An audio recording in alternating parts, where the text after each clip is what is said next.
The hour being after 7 o'clock, we'll open up the December 5th meeting. First item of business, minutes, November 7th. Make a motion to approve. Second. There is second. Any discussions? All in favor? Aye. Aye. Opposed? Abstain? All right. I'll go knock them out right now. Walpole Housing Partnership, you wanted 10 minutes? Oh, there it is. Okay? Walpole Housing Partnership. Yep, it's good.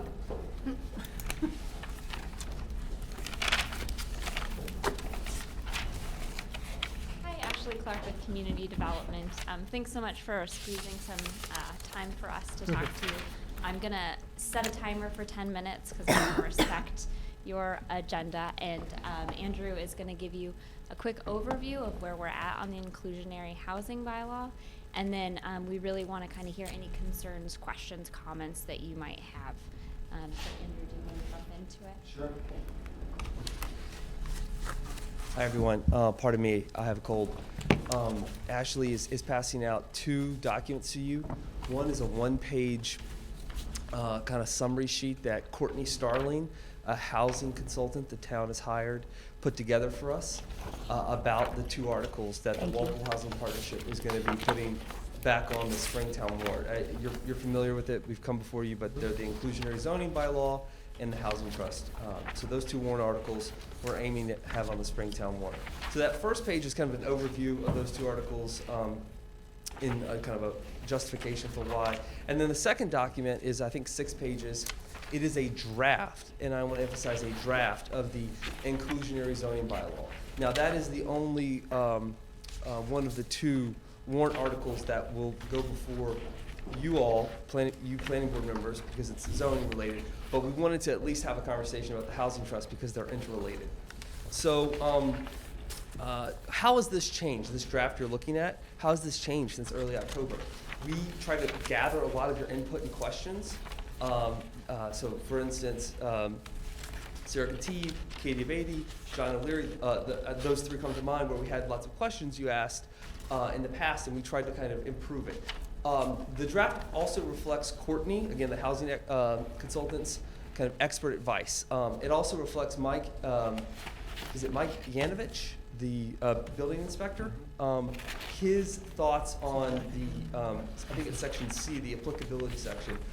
He thought that there was some kind of murkiness, and he wanted to clarify that. So, in summary, there's 3 main ways that this bylaw has changed since early October, but most of it's the same. One is what I just mentioned, the kind of administrative, how to apply the bylaw, particularly with regards to subdivisions and AQVs. So again, I think that's in section C, the applicability section.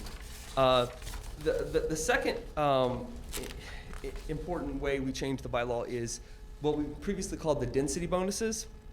You're going to see, let me pull up a copy of it. Do you have a copy of it? Here, the copy. I can do this.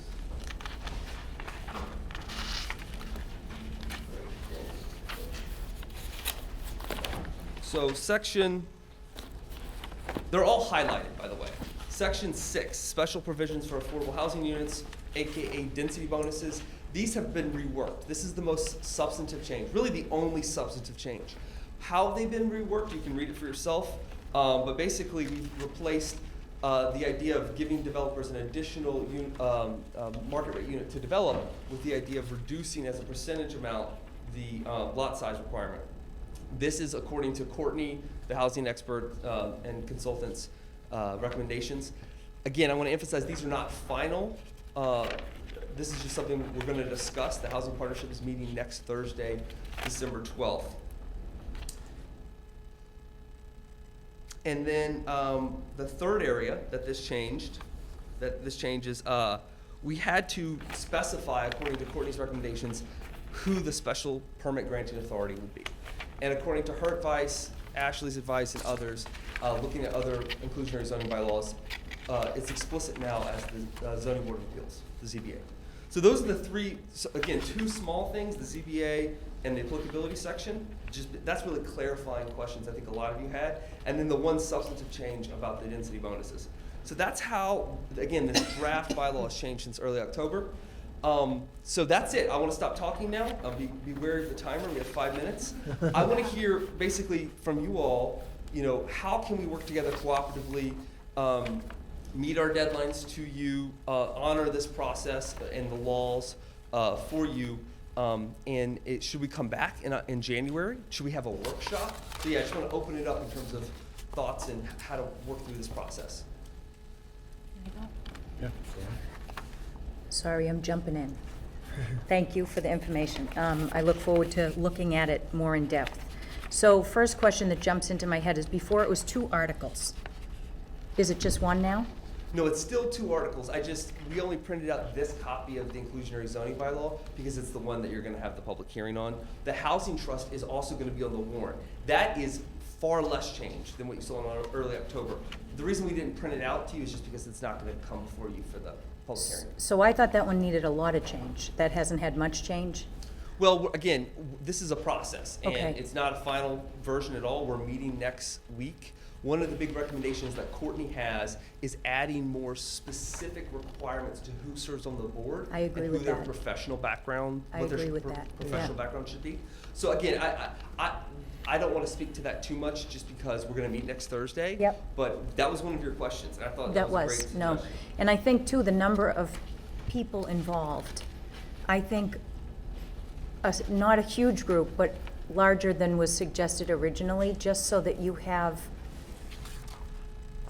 was it 5 you said before? Yes. Maybe 7, you know what I mean? Just so you have more of it's such a huge authority that I think it needs to be diverse and have lots of opinion, not steered. And I don't mean that negatively. I mean that if, you have one strong personality who might be able to have expertise in one area, people might just go with that, whereas if you have a diverse group of experts, it might help to say, well, what about this? Just bring different ideas in so that it's a more, I don't know the word I'm looking for, but, collaborative, yeah. And so this, if I'm understanding this correctly, this hasn't gone to your group yet. You guys haven't really discussed it yet. No, we have not. This is literally just the recommendations of the housing consultant. Okay. But she So there's a heard lot to be all your done. questions. She heard your questions. We basically collected all the questions that we had received by early October, mid-October, when we punted this to the spring and decided we're not going to do it for the fall. We kind of collected those questions, had a meeting with Courtney, and went over those issues with her, and she took a stab at kind of working through this and according to her expertise, what are other cities and towns doing in addressing those questions? Yeah, and I think that's a good point right there. What are other cities and towns doing? So no offense to the consultant that did the original plan, but I felt, and especially if you sat and looked at it when he came before us, it was boilerplate. I felt like it was copied from another town. And I think with something like this, it really has to apply to our town. And I think that's important. So I think it's great to have a consultant because they can bring in ideas we have no idea about, things that have gone on in other communities. But I think it's great that you guys are going to meet and rip it apart because I think it has to be customized to our town. I think that's really important.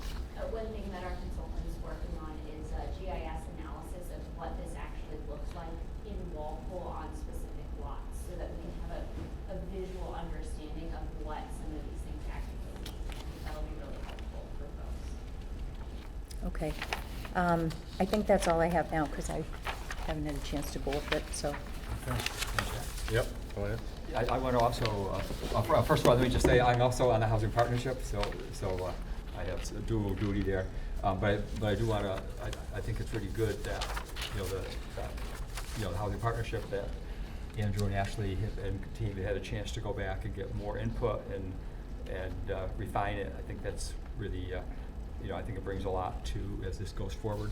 I would like to see the planning board either through a workshop. I think support this, and obviously, after we have a hearing on it. But I think it would be good for us to support this because affordable housing is so needed in Walpole. This is a very reasonable step. A lot of other towns have done this, and it's an opportunity for us to really to address a problem. So I would be in favor of, Jack, of either doing a workshop or having them come back in January so we can do that final review before the town warrant closes. Well, one of the things is we're not sponsored, so to be part of a workshop isn't in the, if we're sponsored, that's one thing, but we're not, so to have a workshop, they come back, but, yeah. Well, would you Can- be A interested? workshop, all it means is you're not taking a vote, so Could I- this is the same Could I ask a thing. question related to that? So the ZBA met yesterday, right? Can I ask, was this discussed, and did they offer to sponsor this, or what's the status of that? So, it was the last item on the agenda that went past 11 last Oh, night, so okay. I gave them I took a deep breath, and everything I got out was what I was able to say. Mhm. They're definitely interested in this. I think bearing the brunt of reviewing the 40Bs that have come before them, they're definitely interested in having local control. Okay. So I hope to put it on their next agenda so we can have a better, discussion. Okay, and do you know when that is? the Our meeting? next agenda is the 15th of January, so it's a January. little later, but we do have a deliberation schedule that we might be able to add a discussion item on, trying to work out those details. When does the Okay. warrant close? So if you were to do like a workshop or something with the planning board, what time frame are you looking at? So the select board has, I think, tentatively agreed when they opened the warrant to close it at their last January meeting, which is Tuesday, January 21st. Right. There, of course, I mean, I don't want to speak for the select board and the town administrator, but there's always a little wiggle room to the extent that you meet your deadlines to print the warrant and meet the other public hearing requirements. So I'm not saying that is, that's the deadline we're shooting for, is January 21st. Mm-hmm. So it would have to be before then. Your meeting on the 16th, we would love to, be a part of that, or have a discussion then. But it is a tight timeline because I think that's your only meeting before, and then the select board is closing the warrant, Right, And when's the ZBA meeting? the 15th. the day before our January meeting. So the ZBA got this draft and got a brief update, as Ashley said last night. I think they should be the one to sponsor it, either that board or the selectmen. I think it's great to have our input, and I think that was great last time that we were able to discuss it. So I think, some way for us to comment on it, whether it's the way we did it in the past or, differently, I think it would be great so that we are included. But I think they're the important ones because they're the sponsor and they're the ones that'll have to speak to it. But I do think it's great to have the back and forth, and I think that's important. But it would be good if, through the workshop, that we got our comments out and got to a point where we could maybe all agree to it or can endorse it in some way. Because I do think it's important that this is a zoning bylaw change. It's important that the planning board, obviously we're gonna have a hearing, but it'd be good if we actually voted for it. So we have a lot of weight in this particular issue. And we can't vote on. We can't on this. vote on No, it. not today, no. Yeah. No, but you can't vote, period. Period. Before the Right, I mean, public can- hearing. Before the public hearing. No, I know, but I just meant, just preparing for that. Kate, do you know our January 16th meeting? Is there any space for? Right now, there's one on it, and I have a feeling that a couple from tonight are gonna go over to it. Probably Bristol and New Glen Village. Okay. What I was thinking, it would be good to get our comments out while there's still time to change it before the warrant closes. Right. If we get comments, that's where I was going with that. Okay. Anybody have anything else? Well, my only comment is, once again, it seems to be rushed, and you guys even had to have a meeting on this, and now you're asking us to give our vote and our input, and your board hasn't even met. That's an issue I have, correct? Our board is, our committee is meeting next Yeah, Thursday. but you haven't met in what, over a month, right? We've No- met in November November. 14th, And yeah. we met in, I don't know what date in November it was, but mid-November we met. Yeah, November 14th. Yeah, but what I'm saying is, you're here with us, you haven't even met with your own group yet on this. Well, we As a wanted matter to. of fact, I didn't even know you had a consultant, because I looked at the agenda and it wasn't even on the November 14th. So I guess what I feel, Andrew, is you're giving me the rush again, but you guys haven't even come forward yet. You haven't even discussed this among your members, correct? We are going to discuss this next Thursday. I heard that, but the question I said was you haven't discussed what you're giving us tonight, correct? Yes. Okay, that's my point. So the 16th, put them on. 16? Yeah. Like Can we, 7:05. so is So- it possible for us to get everything ahead of time? Yes, just to give you kind of how I see the timeline being played out. We're meeting on the 12th. If you have individually thoughts that you want to send to me, please do ahead of the 12th. As a committee, we're going to kind of revise, take Courtney's recommendations, accept some, reject some, do what we need to do, and then the day after, essentially, send that to town council for a review. And then be prepared in January to come before you, maybe the ZBA, maybe the select board, to get further input, further discussion, with that 21st deadline being the kind of, okay, that's when we need to meet and vote on, and have it ready to whoever the sponsoring board is. Probably the select board, because that gives us the most time, right? If the select board sponsors it, we have until the 21st. If the ZBA sponsors it, if they want to vote on it, they'd vote on it the 15th, and you wouldn't really, your input on the 16th wouldn't matter. So I don't want to do that, right? I think, that's the timeline I'm looking at, is that it gets everyone involved, consultants and experts, town council reviews it, you got it today, we're gonna meet next week, I will send you what I send town council, that we finally vote on, I will send to Kate, so that you have it a month before your meeting, you're gonna have it by December 15th, you're meeting January 16th, so you have it a month to review it. And then the 21st is when, the select board will hopefully vote to sponsor this, a final version. I mean, that's kind of how I see the timeline. Does that make sense? I or- think what Katie's saying is that if you could provide whatever you want us to consider, like the same as we do for other applicants, 14 days before our hearing, including holidays. Now you have to consider holidays, so. Sure, so, You're saying you're gonna My send it thing to is us the last day time- after, but last then time it town was- council might yeah. take a swack at it, and then. And they took a long time last time. They took a long time last time, and then we were getting it at the last minute. So that's why I understand you're at their mercy. But if we could get it as far in advance as possible, just so that we see what we're really looking at. I will work as the chair of this committee to give you as much advance notice and materials as far advance as I can. Thank you. I will definitely meet your 14-day deadline. Part of this, as you know, is that there's a chicken and egg problem, right? You can kind of like process this to death because you have 6 different parties that you kind of circle it around, and then you could always say, well, that person, so it's hard to coordinate, but I think we've got it. We've got the timeline. We're started early, and we're gonna hit the deadline.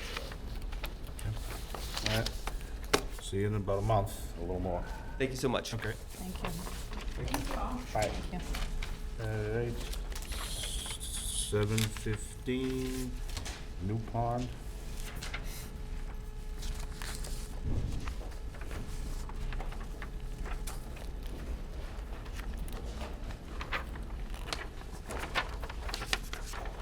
Where's the rest of mine? Oh. December 2nd, from Mackey and Mackey, counsel on behalf of the applicant on Brightview, New Pond Village LLC. It's a matter that requests the board extend the time, take action upon said matter up until January 31st, 2020. He's asked for this, so I'll make a motion. Second. Any further discussions? All in favor? Aye. Aye. All right. Is Phil here? I'm sorry? Is he going through? Phil? He has an extension. He didn't say he wasn't. No, he doesn't want to go forward. I'm sorry, I didn't know what you meant. Yeah, that's what I was waiting for more Right. from the letter. I think he thought he'd be here to ask, he doesn't want any testimony taken. Well, since he's not here, okay. Well, we won't, we'll continue this without testimony tonight, and we'll put him, the 16th, at what time? 7:30. Okay, we'll continue this to 7:30 PM on January 16th, 2020. I wrote 19. Come on the 19th. I wrote 1/16/19. I'm on the 19th. Yay. Already done that 3 times. Oops, and I put it in the wrong spot. Closing We it. got a bit. Ooh, yep, this is quick. All right, whatever you've got, Do you want to do, let's do a preliminary. whatever you, Unless the let's, chair- no, well, before you do the preliminary, let's knock some of these little dinky ones out. think he's a Preliminary has planning time. board term. An official one. Like the trails or The boy, trails, I don't think he's here. okay, so that's not here. So this is the preliminary for Oakwood's Estates. Okay. This one has a time on it. Oh, it does. So we're done. What? There's a time on it, sorry. Consultants? No, haven't done anything with that. Trails isn't here. Trail's not Oakwood here. Estates, bond, that's Mr. My buddy. Bond reduction, but he hasn't changed out the curb, has he, Kyle? No, he hasn't, So so. then, no bond reduction. Well, he has, all the curb is on site, they started to set it, but it's not ready. Okay, so So- there's no need for bond reduction. There is no need for bond reduction. Chances are him setting it now is slim and none. Have to admit, Mr. Chairman, doesn't look good.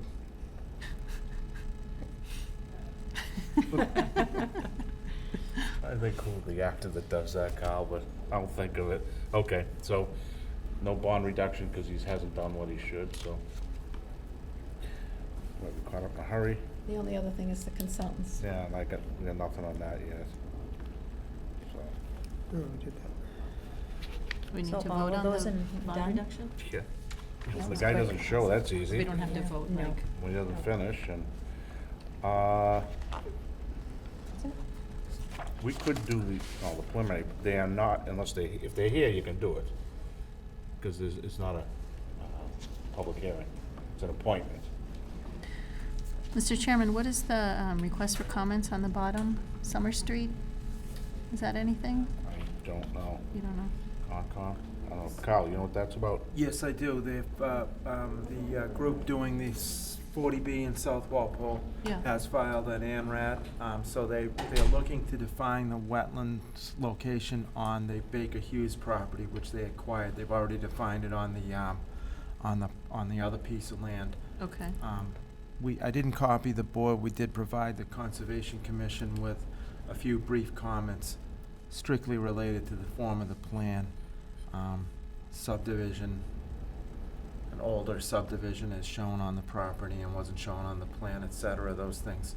So, and we don't look at the wetlands flags and that sort of thing. That's all with the conservation agent, but we did give comments. If you want me to give our comments to you in the future, I will. Okay, so it's basically conservation, Correct. and same thing with Delaney and Dover? Is that one of the preliminaries? Because one Yeah, of the that's one of the preliminaries is preliminaries, up yeah. there. Yes, there was also an ANRAD for the Delaney and Dover, the same one that you're gonna look at on the preliminary. Okay. And we provided a few comments to Concom similar on that, not related to the wetlands. There was some sewer lines in the property that were not shown on the plans. I saw a sewer line in the middle of the property just going to some other street. There are some odd, there's sewer on there twice.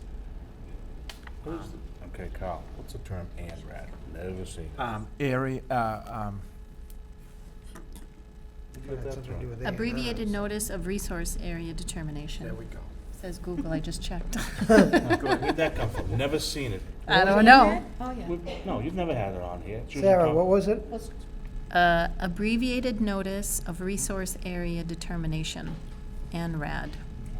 So if the commission, well, it's basic, they flag the wetlands and they get the Conservation Commission to agree to agree and certify the wetlands location before there's any development shown.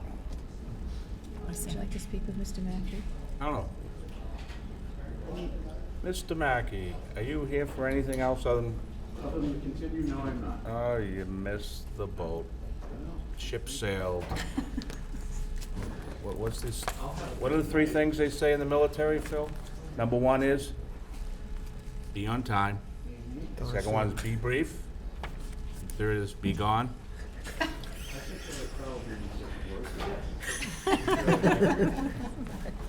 So it's, we gave you a time certain in what, 7:30. March? The way this is going, I'd like to try for January. It is January 16th, 7:30. 7:30. 7:30. Tell him 7:20. No, he's never late. Leave Phil alone. Never late. Oh, my goodness. Thank you very much. Yeah. All right. Sorry about that. Thank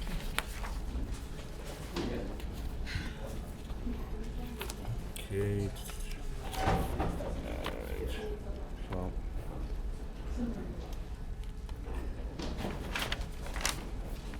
See if we're gonna go through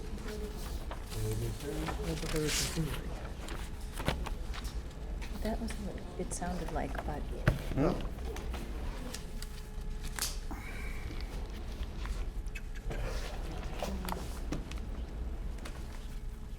Jeff, Renma, the Board of Health will not be discussing this until December 17th, Okay. just so that you know. The fire chief did answer. Maybe we can fork over all the stuff that we As have. much as I have, sure. Some of it you've already read into the record. Yeah, but I only want the stuff we have in.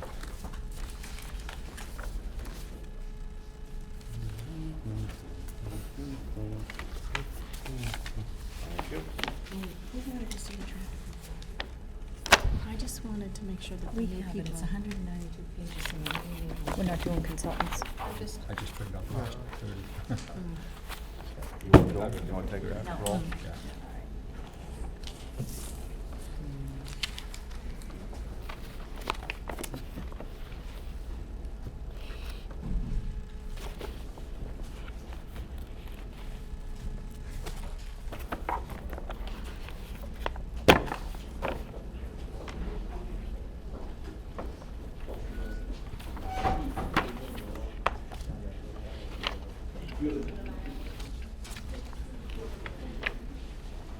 copy of extensions for office. I'm gonna watch the time, don't confuse me. I'm gonna watch the time, don't confuse. Carl, did they finish today? This is The unbelievable. pond? Did they leave? I don't know. No? Didn't pay, I was busy on my budget. I There, didn't pay I much wanna watch attention the to clock. Don't seem like it's. They haven't been there in a few Look at days. that, 7:27. It might be cold. But I heard Like barking watch- this you can't morning. Watch time. It's Oh, like you when did? you watch on TV. it's My dog was in the 7:59, window when going, they go "Someone's on in the that show, backyard." so it never happens. They were out there earlier in the week. Pretty cool process. Yes. Yeah. And I was amused to see them chopping their way through ice out there. Yeah. They seem very nice, too. Yeah. Well, that's good. You still complaining about your pond? I'm not complaining. You just I'm not complaining. pontificating? I'm saying they were nice guys, they did a good job. When they came right up into your yard? Just to the edge. Now you have the entire yard as part of the wetlands. No, it's not. I was assured it's not. So you wanna go back down? No, because they haven't. Can give you. Someday I'll, do you understand that that has to be Didn't them give up you here to keep the water in? Just place it or something. Over here? Yeah. They did. You told me they did Clark's They Pond. did Clark's Pond, but they put, Why would Clark's Pond? I don't know. I don't know the waterway, so I can't say, but they did at the fall where the water Oh, goes really? down. Yep. They blocked that. Everybody's trying to. Oh my God.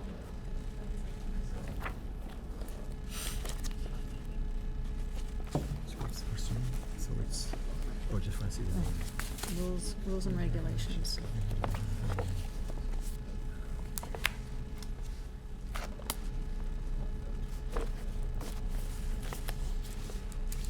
$7:30.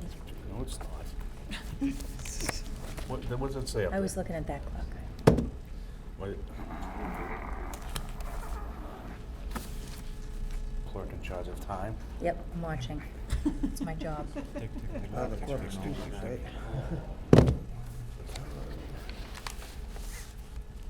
All right.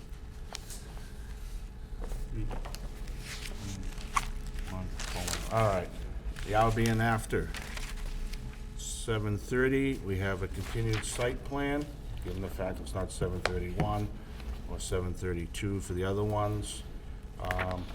On the site plan, talk about for a minute, I don't wanna kill anything here, but last time we met, some of the things, you guys had the homework, which was Board of Health and the mosquitoes and the bats and all, whatever else you're doing, right? Yep. Second one was Eversource, getting a letter saying they're all hunky-dory. Right. And the third one was, Some modifications. To the site plans, Yeah, addition of yeah. sidewalks and things So like they were- that. Yeah, to address Carl's comments on sidewalks and Sarah's questions on sidewalks. yeah. So, we did get something, I guess, that you're going on the 17th to get this straightened out from the conservation. Yeah, you'll be right next to the previous one. New Pond, they gotta get the same thing. So, how's the Eversource coming? Eversource is going well. We've received, did we submit that to these folks? I did, I emailed it to Kate today, we actually got an update today from Eversource. Oh, you did, okay. Yeah. Well, Kate's looking Okay, like, if I hand them out. Did you say this like that? And to remind, that's Gabe Crocker, our engineer. I'm Jeff Taccio. Scott Golding from my office, Taylor Casano from Crocker Design Group is here. So as I see, Ron Legary, who's in charge of the engineering review, I was going. did his updated Oh. review. So he concludes, can I go later? all right, so, yeah, 3:30. We should shut our email off when we're gone. All right, so this is, I don't know, did we get the, Kate, did you pass everyone else about the bugs or with Board of Health? One? No, it was just. Okay, so with the Board of Health, you guys are going on the 16th or 17th to see them to resolve that issue, and you talked to Robin, and she was happy about it, right? Yes, You know she's not here anymore, right? no. Surprise, she retired. I think we're paving the way to mosquito control. Okay, but I saw that, and it was, I thought she'd left, but it was, what, 21st of November, yeah, she retired, what, Kate, right around Thanksgiving, right? Last week? Yeah. It Okay. has it on the board's agenda for the 17th for approval. Okay, so if she likes it, you get someone else to like it. Now, the next thing we have here is from Eversource and Ronald Laguerre, and he has said that he reviewed the new set of drawings, all the comments, concerns from the Eversource groups have been addressed. My boss asked me to send the new drawings out for review again, and I have done so, and I hope to turn it around. So this must be the update you gave us, right? Right. All right, so you're moving forward on that, so, okay. Might as well knock some of the other stuff off before we get into plans. We have from Deputy Chief Paul Barry dated, received December 4th. That was the other thing, was Yeah. fire. Yeah. And Fire Department reviewed the application, and it said, first item, document X1 stamped by Gabe Crocker, indicates proposed sidewalks not impede the fire apparatus. 2, we prefer the water main loop, but defer to the water and sewer. 3, we defer the comments of proposed visitor parking to the police and the engineering. 4, we find the proposed signs marking no parking fire lanes sufficient unless they are not enforced.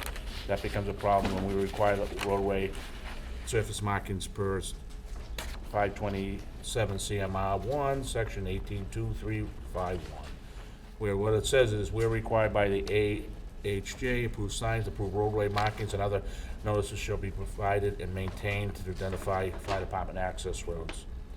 And we note appreciate the applicant's agreement on this request.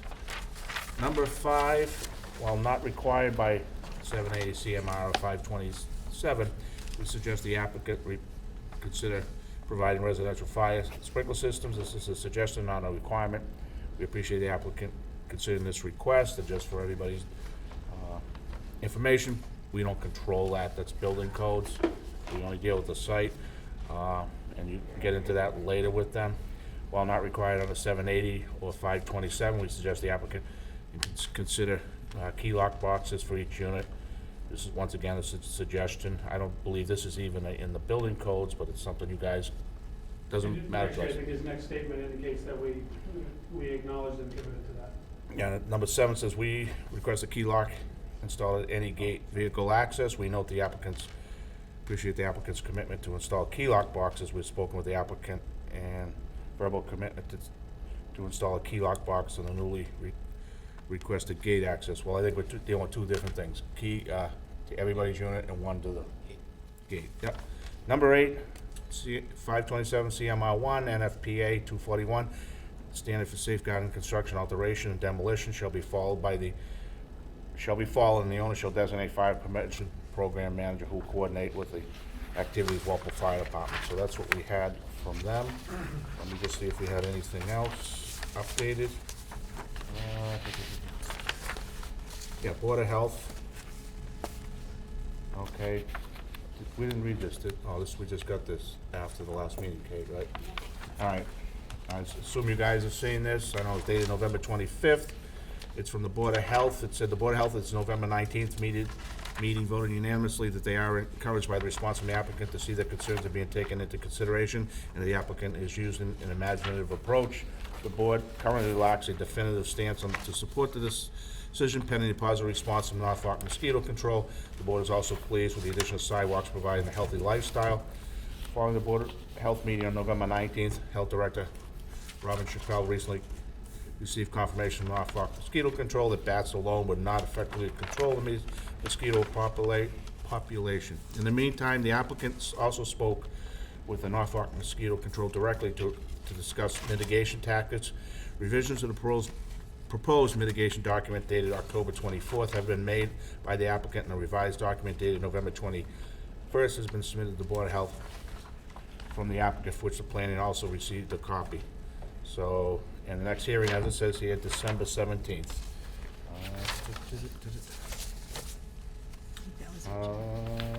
We got one here from police, dated November 14th. The attached plans have been reviewed for any impact, and the Walpole Police Department would also ask to make sure that the sight line measurements for the entrance to proposed development onto West Street are true and accurate. West Street is a highly traveled area and wouldn't want to create a traffic safety hazard. Also, if there's any possibility, have another entrance located in Renmar to help ease the traffic on the West Street entrance. Would this project create more foot traffic? If so, updating the sidewalks from the baseball fields to Main Street might be helpful. AQV people, do they meet the Little League 12-year-old number? Well, we are upgrading the sidewalks in Main Street, right? Yes, no, yeah. I don't know what it would gain you going up to the field, but There's actually already Yeah. a sidewalk. over the That bridge, right? sidewalk ends at the beginning of our right-of-way, so the nice thing is that we're picking it up from there and extending it all the way down. Yeah, but the sidewalk, it doesn't Ends at the extend, bridge. it ends at the bridge, yeah. When they did the bridge, they put a sidewalk and the town decided to end it. Okay. Board of Appeals have sent us November 25th. The proposed project is not before the zoning board of appeals and has no comments. From the Conservation, the Commission dated November 25th. The Conservation voted to issue order conditions on, the Conservation, okay. Oh, once again, this goes way back. Conservation voted to issue an order conditions for this project back on December 20th, 2018, and amended it to the order conditions on October 16th, 2019, so. Do not see anything more for town comments other than Carl. Do you have any? No, I did not provide written comments. There was a letter received. I'll do what I have to say if you wish. Yep. Most of what I am, first of all, I did go over all the changes that were requested at the last meeting, and they appear to have been added to the plan. I'm sure the applicant will address that later on, but we did review that even though I didn't provide correspondence. And that included to the off-site plan, which you seem to have addressed what I was concerned with before at the last meeting. Most of the other items that I'm concerned with rarely move forward to construction control. As you will move toward a decision, and are really more questions than comments. And one of them would be, does the planning board want to see the off-site plans after the applicant does the off-site plans for Norfolk Street? And they've shown detail, et cetera, where the sidewalk location is. It's also gonna have the water main on it, et cetera. Do you wanna put in anything whereby those are submitted to you before they are implemented or not? It can be made part of, but we don't have any control on off-site. we can reference in the decision, and if it's attached to the plans, but we can't do the off-site stuff. Okay. There'll be bonding for the off-site. I think it's gonna be held separately through, either the selectmen or sewer and water, because both are involved with the improvements. Do you desire any bonding on-site? No, it's a private, so there's nothing to bond for us.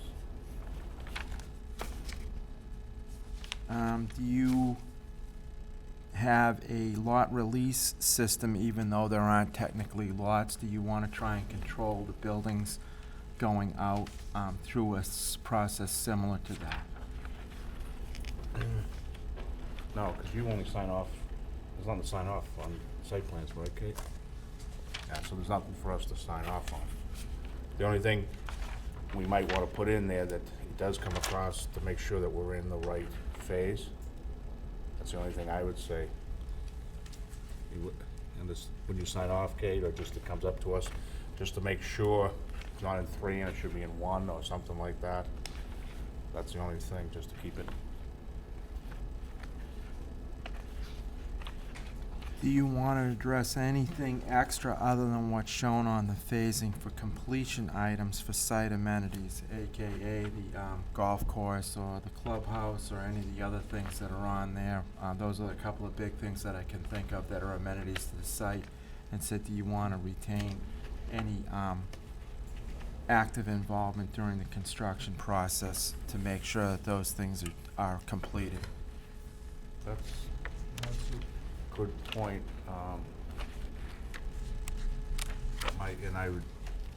I know what I like. I think we all might say the same thing, is it's gonna be between 1 and 2, so I assume by the time 2's done, you hit 3, the golf will be in? So we've actually, as part of it, yeah, we've got the golf coming in as part of phase 1, because we have to build the access road and do the work within the Eversource easement. Okay. So we felt that kind of wrapped up the majority of the work that would happen in the Eversource easement as part of phase 1. Is that written in your phasing too? Okay, it's in the phasing, okay. Just as long as someone knows when it's coming in. And then as part of phase 1, it essentially makes a pad-ready site for the clubhouse. And then I think I left some wiggle room as to whether the clubhouse then gets constructed in phase 2 or phase 3, depending on build-out, but that was the way I structured it. That is the way you left it, and that was an item that I wanted to address to make sure you're happy with that. Yeah, I mean, the clubhouse, to me, that's more of a selling point for these people. So if you're gonna buy it and they don't wanna move in because there's no clubhouse, but the fact that you got the golf course, that's when they need to do it. We don't have any other dangling participles, do we, on any amenities or anything? What we wanna do is make sure it's on the site plan so someone can point to it. The other thing is, if someone hasn't built your clubhouse and you guys are home in Weymouth, they'll come down here. Kate, where's my clubhouse? And she can whip out the plan and go, well, Kyle can, there it is. That's when it's coming. Helps everybody. It's definitely on the site plan, and it's Yep. definitely in the phasing sequence. Okay. Anything like that, clubhouse, and do you have any other amenities that might be? No? I think the only other thing would be the walking trails, but we've identified, as a phase gets built out. Okay. What we do in that phase would get constructed. And it's within the limits of what we're showing for the phase. Okay. The sidewalk is in which phase? Down to Main Street? Which phase is that? Phase 1. Phase 1. It says the clubhouse is phase 2 or phase 3. Right. Yeah, that's another interesting point, is the water line. What's the deal with the water and sewer? You gotta get that in before they'll let you sell anything? We have that as part of phase 1. We figure we gotta get that done. Okay, so they didn't set any parameters on when you had to have it done? They haven't. Oh, interesting. So naturally, you put the sidewalk in right after you backfill, so you just go down and come back and. Yeah, when we do the water main, it makes sense to do the sidewalk. The goal is to put it right over the top of the And- main. and for that's- the most part. Is that's listed on the plan too? Oh, It's yes. phase 1? Okay. I know it's off-site, but it's nice to have it there so someone knows. Yeah. Okay. I don't know, Jack, do you want to open the other hearings quick? yeah, we're well beyond the time, so the special permit hearing is open, and the industrial subdivision, we're holding that in advance because this is not part of it, but we got these two. When we conclude these two, we'll hit your subdivision. Thank you. I don't know if anybody think anything else. We're trying to do is make it so we don't get any complaints, like I said, or just everybody likes to know what's up with that. And anybody else think of anything that needs to be on the phase? Is the build-out plan within this set? Oh, there it is. Phasing, yeah. Okay, Kyle, I didn't, you have, And Yeah, X5, thanks. the only other point, and this is a quick point of highlights of things that have been of concern over the years during various developments I've been involved with, is any site completion milestones, is there anything that you want to remain control, say, before we get into final occupancies, final building permits in the last buildings, et cetera, to ensure that things are done, that are complete, and this would be essentially a condition type thing. yeah, that's probably, what I'm trying to think is, what I'm thinking in my head is phase 3. You're gonna go, we're gonna hit something a year or 2 or 3, unless you guys get all done. So you may be waning the last few units, but my thought, Kyle, is if you get onto the phase and you're gonna sell units there, it's gotta be, the whole phase has to be completely built out as far as our infrastructure, the roads and everything. So I guess, and then you're diving deep into your phasing plan. Go ahead, Gabe. I'll let you address this because I'll state simply what I'm trying to avoid from the board. And said we get all the units occupied, and the last section is not fully paved, or the amenities aren't fully installed in the golf course, or whatever it is that you can think that seems to fall to the end of a project and Well, we not get can- done. And do it as simple as you can't go to the next phase and sign off until you get the previous phase, everything complete. What I'm concerned, and I look at this like a subdivision, is the last few houses, say, you get up to 95 houses and 5 is sitting there, you haven't built, you want the road, and the chances are, when you're at that point, you're gonna sell them as the clients want them, when you're at their mercy as opposed to the other way. So if someone wants to be at the back end, you may have to skip 4 or 5 in between. We would want the road completed to the house. And I get it, and so I think the only caveat, which I tried to, as I was thinking through the phasing plan, you really usually don't wanna do the top course until you're toward the end of the houses, because otherwise you make a mess of the. Well, sitting here forever, everybody says that, but what I look from the residents, why should you sit for 10 years on a base binder? Just because we want a pretty road, because someone doesn't want to enforce the trucks or the tractors to do that. Really, you gotta look out for the people. I know this is a private subdivision, but you gotta look out on a subdivision, the people who live there. They shouldn't have to go through all those years just because we like the nice little pretty top at the end, but, well, you're gonna have to have at least the base, because you won't be able to do that. So I would say that minimum of base. So and I agree with all this discussion, and said it would be difficult when you go from phase 2 to, let's say, okay, when you go into phase 3, all right, what does that mean? Does that mean we issue a building permit in phase 3? Do we start construction on phase 3? As you described, well, things are being built out in 2, you're making phase 3 pad ready. I guess the concern is to try and quantify and said, okay, there's different ideas about when that top should go on and really when everything should be done. Do we want to quantify that in the decision? Probably, but given, I think, because we can't do anything without our Board of Health, and this is, it's your private way of doing it. You're gonna have customers, they're the ones who are gonna bitch at you. Right. Not a subdivision, we gotta protect the public. If you guys, my thoughts are how you guys think you're gonna do it, or how it should be done, to be built out the way you, because you know the plans better and how you're gonna do it. Come back next time and just take, this is what we think. We're not looking to, have everything perfect with the last house not done. We just don't wanna get caught in a trap. The bigger thing is, if you're gonna get occupancy, and I guess the question I would have is, like, phase 3, the furthest house, are you gonna allow them, when you open up phase 1, the one guy to buy the furthest house? I'll do phase phase 3. Yeah, say in phase 3. So you're gonna tell a guy who's got money and I want way back there, you're gonna say, nah. I think what we'll come back with is phase 1, base coat, build the wall. Before we start phase 2, we typically top coat in phase 1. Okay, if you can come up with something like that, but what I'm concerned, I've seen it in subdivisions, we had one up in north part of Walpole. Person bought the furthest house. The guy did it, Walsh contracted furthest house, and boy, were they mad when all of a sudden all the houses, but they were up there for almost 5 years. And it's like, but they had to build out the whole road, because that's the way they did it, they had the base and it was acceptable to the fire department. That's what we're trying to avoid here. So however you do it, because this is your own project within it, but we just hate to see something more from a safety standpoint. And I'd ask you just, if you wanna go see Paul Barry again, ask him if base is acceptable, that's all. What he wants, that's the key, I think, on all this, Kyle, would you say? Definitely, it's a concern for fire department, what they need in place before people start getting into these units. I know you're gonna have to have your drainage done, because if you have base, the drainage is already in. Okay. Anything else?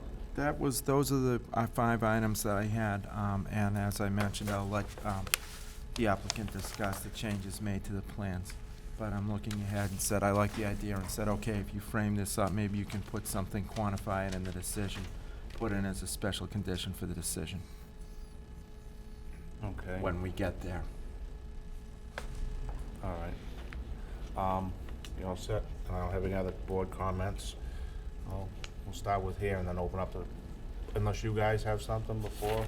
If, Yeah, if you, I'm prepared to quickly go through so that everyone, it might, yeah, update us all, I'm it sorry. might short circuit some of the questions, because we actually have our list of what everyone asked for, and we just went through it just really quickly a little while ago. Could you slide that over just a bit?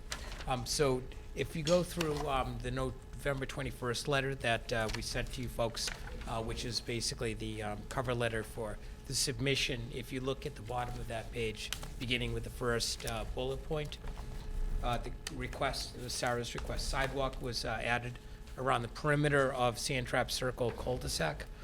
So if you take a look, you can actually see those pieces.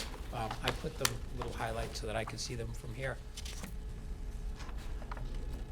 So what we've done is we've added all of those. So the concerns on the walkability, we actually were able to put them in as you suggested. So we're able to satisfy that request. Going to the top of the next page, sidewalk curb ramp locations at the intersections of Weather Vane Drive, Sandtrap Circle, and the northern intersection of Weather Vane Drive, Bates Quarry Lane were shifted off of Weather Vane Drive so that the crossing occurs in the narrow part of the intersecting road. And you can see on both of them, the curves have been pulled around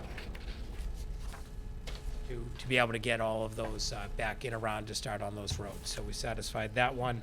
The key map located on sheet 3, C3B was added to 3A and 3C, and that is showing up in here, down in the corner, and back up on the top. So we're in good shape on that. Boom, boom. And then a call out has been added to sheets C2, C3, and C3A to identify that the existing house at 534 West Street has been demolished. And then additionally, what we did was, once we picked up on that request, we picked up the garage there. We indicated that that existing garage is going to be demolished as well, so that's on the plans. The parcel IDs were added to the cover sheet. You can see them right up there in the middle. I just kind of highlighted those, so we satisfied that requirement. Now going to sheet X6, which was the off-site sidewalk. I'm with you. So X6, which is the one which basically shows the West Street with the sidewalks, et cetera. First of all, a note was added that states construction drawings for each of the sidewalks shall be prepared by the applicant and submitted to the town engineer for review and approval prior to the start of sidewalk construction. And That's down in there. These are Carl's most requests that they be added so that we're all on the same page. A note was added that states, quote, "Proposed sidewalk shall be 5 feet wide bituminous concrete. Location and width may vary to fit into existing landscape and topography.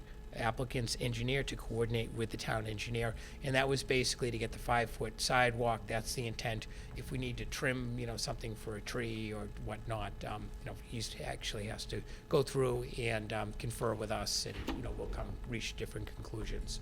The next one, call out on the plan has been added that identifies the existing segment of sidewalk between McDonald Circle and Route 1A that states, quote, "Existing bituminous sidewalk segment to be widened where feasible to 5 foot wide. Applicant and engineer to coordinate with town engineer." And that's right in this segment that you see that exists. It's really narrow, kind of this kind of insufficient sidewalk. So we'll actually go in there and we'll be working there to get that up to the 5 feet where possible. And then finally, a note has been added to the plan that states, quote, "Sidewalk shall be bituminous pavement, cross-section of pavement and gravel base to meet town of Walpole requirements." So that should get us answering the, obviously, to the extent we're in the right of way, it's going to be there, part of the roadway, so we'll be adhering to those requirements. And then, super quick, additionally, the plans, and this goes below the next set of bullet points, plans were revised to address the plan review comments received from Eversource, which are included in the response letter, and they include, and I'll show you what the questions were that, where Mr. Laguerre? No, Laguerre said that we had made the changes that they requested. I'll just go through those real quick so you folks know.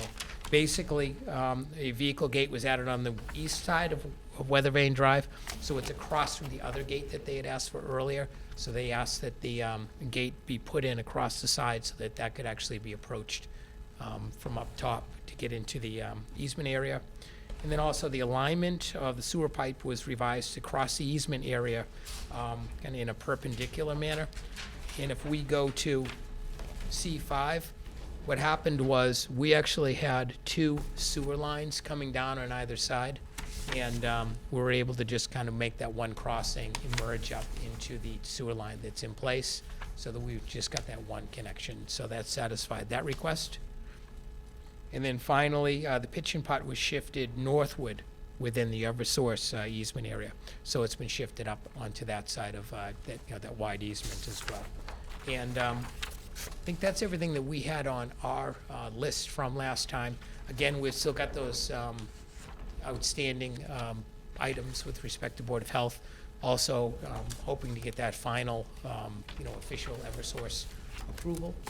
And from there, I just want to remind the board, we do have that outstanding filing fee waiver request, just didn't want to forget that. And then beyond that, I think that's got everything. You agree? Thank you. Okay. We'll stop. John, do you want to go?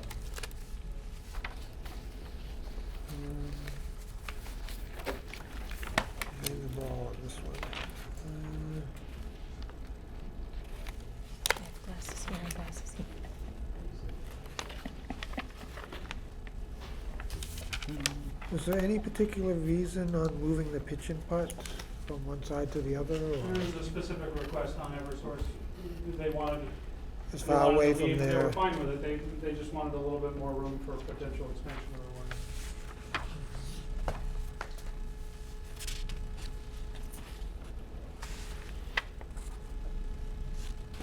I don't think I have anything else at this time. Thanks, Joe. I really don't either. So my interpretation of the Eversource letter is they wanted you to change those things. Yep. It's a technicality. They have to get it signed off.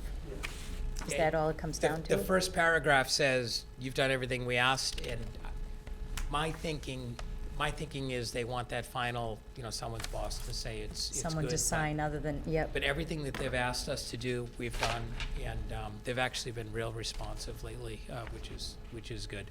Okay. I was hoping, I read the first paragraph, and we were about to high five, and then we, Read on, so yeah. hopefully I we'll do get. read the second part, it's just more their process, he confirmed that we addressed all the. Someone higher up has to sign off. That's the way I took it, yeah. I think at some point, if they're, it's the way that I read it, which is they're good from the perspective of you all, and maybe they want to reserve, in the field, construction methods, et cetera. I'm hoping that we're able to flesh that out before next time, because I believe that they're at a point now where they can say, you folks can do your business, they reserve the right. They're going to be working with us for the next X number of years, but I don't think that letter exactly says that. Okay, that's all I had. Okay. Bill? I just have two things. So I'm assuming you're gonna get an official letter from Eversource, not just an email. It seems like for something like this, it should be an official letter that I clearly. don't know that there really is coming out of engineering. I mean, it's something that's been asked for, but I think when engineering wraps up their review, then we go into the legal agreement end of things with them. I don't think they're not an approval board where then they just say, here's your site plan approval. We have to satisfy their engineering department, which we've done. Now we're gonna move into the other phase, which is really the legal sign off, with the easement related stuff. But it would seem like there should be some, a letter, not just an email, which. Preferably, we'd love it, but as you can see. We did get a letter way back from Teresa, right, Ms. When Teresa? So- We expect that Something like that. We were talking about that today, when they're ready to say you're good, we're hoping to hear back from Teresa. Yeah. But we also recognize that we only have so much control over demanding things of a utility, so it may be something like that. We could request it. I think That's we what would, happened we would last time, right? expect it, I think. Yeah. The board. Right, it More was than Joe just an who email. requested it Good from to her. go. Maybe that would help you if we did, I don't know. Yeah, if we drafted a proposed letter from the board to Eversource asking for closure on this, may we submit that to you, and you can look at that for your Yeah, consideration? I think that would be good. Yeah. It just Yeah. seems too informal to Yeah. have emails, and you don't even know who the people are, there's no letterhead, it's a. But Yeah. they might Yeah. not be willing to do it for them, but they did it for us before, so maybe Joe they'll do it. asked. Yeah. Excellent. And then I had one other question. So in the traffic report, under the recommendations, there was a whole section on transportation demand management. And are you looking to follow some of those things? And again, these are not necessary things that we could decree, but they're obviously good things to do to promote, the usage of public transportation. So I don't know whether you would look over that. Yes, and I think as part of it, as part of the submittal of that, we are committing to do the TDM, implement the TDM items that Jeff Dirk implemented. We also included, he had specific recommendations in there as well about traffic control, speed control signs in particular, and then intersection added signs over here, which we did also. After that was done, we actually added to the plans to make sure that was memorialized as well with the signage and the radar sign on the other. So what Vanass recommends as part of our programming, that's what we'll implement. Yeah, no, I think that would be a good thing to do, and applaud you for, for doing it. That would be good. And then one thing that probably isn't gonna go anywhere, but there's no way then to do another exit onto Rimar.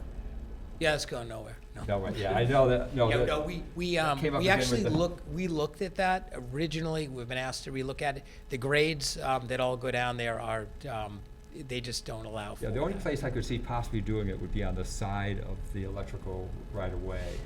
You own that one part there, there's a hill there, you'd have to make a steep hill. And also now it interferes with the clubhouse, so that would be another challenge, but. And there are walls over there and. Yeah, it only came up again with the comments we got from the We've police analyzed it department. over and over, we Yeah. can't get it to less than the 10% that the fire department requires Yeah. from an emergency access standpoint. I guess the other point that occurred in the last round, but when we were first starting this process, this property has access rights through Forest Road. We intended for that to be our main drive. When we started the process with the Conservation Commission, we heard from all of the abutters on that end. They specifically did not want that to be the access. So the applicant actually went, based on their feedback in the meetings with them, went and purchased this property. This wasn't part of the original our original intent. So he bought this and we relocated the drive from here over to here in order to not have that as a throughway. If there was a second throughway, that's it. So the compromise was to make that a gated emergency access, that way the neighbors, you know, we alleviated their concerns of the through traffic, but would provide the emergency, you know, the emergency access benefits of the secondary connection. Thank you. That's all I have, thank you. Okay, so, Okay. It's been a long road, huh? Sure has. You know all the restaurants in town really well done. Yeah, good, I was just good. saying that, we're eating, I said, I really like coming to Walpole. We actually have It's fun. got a great downtown, don't you think? Okay, I don't have many questions, but I just do have a few. Couple from last meeting, John had brought up units 2930 in the clubhouse as far as address. Did you explore that any further, or like it's set to have a weather vane drive? Any comments from police, fire? I did- Looks like it's I Bates didn't Quarry, address I it when think. we were with fire. I mean, we obviously would need to for addressing, but it's, we actually don't have numbers for any of these units yet in terms of actual address. But that's the plan, to keep it on the, Yeah, and we would expect that there would be units A, B. Bates Quarry C, or Lane? whatever off of Westlake Drive. okay. It will not be another. Well, off of neighborhood drive. Off of Bates Quarry Drive. Bates Or Quarry, Bates Quarry, yeah. sorry. Sorry, I misspoke first. Okay. And the other one was, I think, Carl, this was your homework, to check about the sign, private way, and do we want them to have a town sign? So what that research revealed is that at the interface with West Street, the sign should comply with town standards. It'll have the seal, et cetera, be that size. Okay, What appears, or however, it will say private way on it, because this is not accepted, it doesn't even have a right-of-way. yeah, What appears to have been the tradition inside is for the signs to be, not have to be town standards, so it would be up to the applicant perhaps to pick what they want for signs inside that. That seems to be what I've seen by looking around but at they're other welcome similar to use the developments. town seal on the interior? Because that's what's in the set, that's why I ask. I think so. Okay. Lucky them, okay. If you say it's good, I'm fine. In reality, Probably up to the DPW. That's not a signal that you should plow this? Yeah, I don't know. No, that's what the private way is all about. There's I actually know. a I memorandum didn't- from I didn't know if Copeland that and seal Page was on like that. seal of approval. So no, and you got about as much chance of getting these plowed by Public Yeah. Works as I do of flying out of this room. All right, that's good. Anyway, On that's, the sizes of the signs, et cetera, we expect that we'll be meeting with Deputy Chief Barry, and we've already talked, you know, they've got the whole, the requirement on here, which was that we have somebody also who's a fire prevention project manager. Okay. We actually have a public safety first response expert that we work with, so, and he does a lot of work with your department, so Okay, that's what we'll be doing. okay. Great, okay. Just want to say thank you again for the sidewalks. I think it's a great improvement to the project. I'm glad you put it around the circle. That's good. Thank you for going to 1A. Just a question, there is a detail for a sidewalk in the set. Is that the same detail that would be used for the 1A? Or No. something different? No, it'll likely be something different, and that was one of the reasons on the. Just as to on the town exhibit that standards? I actually put that, the cross-section has to meet the town requirements. Okay, That'll be part of the construction plans, it may be different. okay, I'll okay, be working with Carl on what that cross-section has to be. okay. And then just a question on the trails. I believe the latest set says 11,200 feet. I know that number changed a little bit when you added the sidewalk to 1A. Is that number counting the sidewalk to 1A, That is or? counting the roughly 4,000, I believe. Okay, Yeah. and then you took out, And then we took out that loop that we had going behind that section of houses in the back. okay, okay. And, can you tell me, is the sign, the project sign, is that located on, on one of the sheets, like C3A.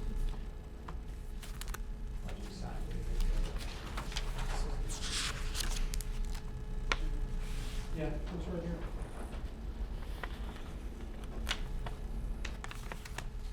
Proposed ground sign. So I've said it's about, no, a little over 14 feet back from the right of way. Okay. And that is, So that's for the traffic coming this way on West Street, right? So the ones coming from 1A don't see it, it's the This back of is- it, or No, the sight lines are actually good. This will be able to be seen in both in both both directions? directions, yeah. Okay. Okay. Okay, great. All right, that's all I had. Thank you. Thanks. All right, few of my questions. We don't plow private roads. Is Forest Road private? Yes. Does the town plow it? Yes. Yes. Are we obligated to plow it? Yes. No. Are you have you been? No. No, but as part of. Okay. As part of. Well, that was this. my, leading my question, is the fact that if you, who was doing what, and if you talk to town, and how you remove the snow at that gate, that's all. So if you're doing the whole thing, that's good. Probably still get plowed, though. It did, didn't it, this week, didn't it? I don't know, I didn't drive up there. But that's our primary responsibility. Yeah, it'll still plow. Next question, it's not a biggie, but sometimes when you got your office, or you're gonna set up a model unit, how you gonna do that? Or you gonna have a trailer there? We want to hold. So you're not gonna pull it, other than the guys, construction trailer, but you're gonna use a model home as the sales office? Okay, so we don't have to worry about any of that then? Okay. Have you decided where yet, or? No. Okay. We can come back and show you when we. No, that's fine, it's just, I just wanted to make sure, because sometimes people have the the sales office there forever, like you see at Pulte. It's not part of the units, because they're still building it, but it'd probably be like Whitman Homes up off of Fisher Street. They did a model home and they sold out of there. Okay, those are the only items I had, and especially the snow. I don't have anything else. Anybody from the audience have any questions, comments relative to the Bristol Brothers? We're doing both the site plan and the special permit, okay? I have one question. On the sheet labeled mosquito management procedures, I guess it's some suggestions for managing the mosquitoes. It mentions condominium associations shall install and maintain a water fountain within wet basin 3. Right. Yeah. Which location is that? So that's the one that's in the, essentially the quarry hole. That's right there. So they wanted to keep the water flowing, so it didn't. This lower section here? Yeah, so what happens by doing that, it breaks up the still surface of the water, and the larvae, Okay. can't. I was looking at that, it says wet basin 4 there. It's just to keep it's just to keep the aeration going, So to keep the stagnation, any stagnation. this should have said wet basin 4 then? No, it's 3. You're right. It changed. It was 3 forever. Okay, whichever one should be consistent, that's all. Yes. yeah. Thank you. All set, John? Yep. I have one last one, not saying come under us, but I know it's all gonna be a condo, has to be, and you gotta at least have a board of trustees, as I know, and usually typically the developer stays on it. My suggestion is, I don't care, I'm just throwing it out there, if someone's gonna buy in there, at some point you gotta figure out what is the condo association and what is Bristol Builders, meaning, so you don't get any fights. I assume you guys know how to work that out, right? Because is it the condo association that's supposed to fix the road over there, or is it Bristol? It's just throwing that out there, because I could see that coming down. What I'm trying to avoid is, well, it's quicker to come down here than to go to Derby Street and hang 'em. I got your address. There's some good shopping though. Okay, no one else has any questions, comments from the audience? Okay, with that being said, I'm gonna need an extension up through end of January? Excellent, thank Okay. you. I'll make a motion to allow the applicant for us to take action up through January 31st for case number 1908 site plan and case 1909, two special permits. Do I have a second? Second. Do we have any further discussions? All in favor? Aye. Aye. I Aye. assume you can get this done by the 16th? That's our next meeting? Okay, put them on after. Subdivision. Oh, yeah, but Yeah. I haven't opened that. Oh, I didn't want you to forget it. Oh, we have tapes. Okay, my turn. Go ahead. What time? Phil's on 7:30, right? New Pond? Phil's at 7:30, want to do 15. 7 what? 15. I was giving that to the local health. Oh, I Oh, she thought they gave were it at away. 7:05. They are. Oh, okay. I was, All righty. like 7:45, 7:46, Yeah. 7:47. Well, we can't do the 47 until we do this. Okay, we'll continue to 7:45 and 7:46 for these two. Okay? 16. 16th. January? Yep. Okay, with that being said, now, we'll open the continue public hearing for the industrial subdivision. And is there anything to report, or you want a continuation? Continuation, please. Okay, can I have it up through January 31st? Please, thank you. Okay, I'll make a motion to allow the applicant time up through January 31st for the Bristol industrial subdivision.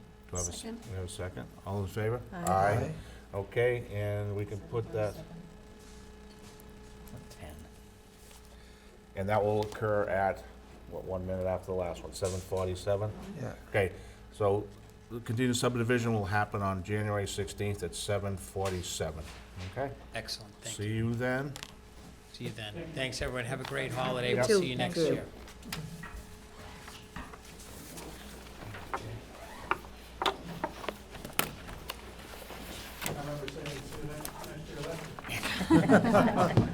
I remember say, see you tomorrow, and that was the next minute.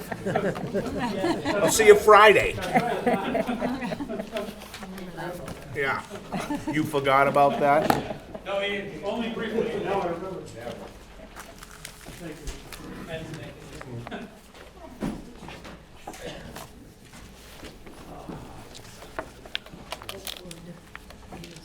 What's this one, Kate? Oh, this is prelim. Oakwood? This was Walsh.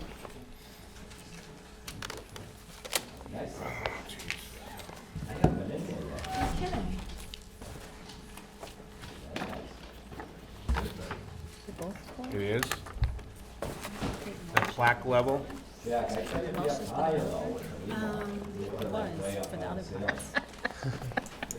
There's two. John, This- doesn't anybody tell you, you don't do it before, you do it after? Is Oakwood, so, oh. It was a good one, though. You already got my vote. Ah! What's the matter, Lou didn't wanna pay? I was very, unfortunately, I had another meeting. Oh, yeah, okay, funny how that works. I had And there's to no- pick I had to pick and choose. Yeah, there's only one, Yeah, why don't you just- one GLM guy in the whole world. That's it. Hey, you're missing the drawing tonight. The what? Club. No, Judy's up there. What drawing? Drawing, it's up to about 40 grand. Oh, 40, that's Yeah. unbelievable. Some reason I don't think Danny Shea put the freaking Joker in.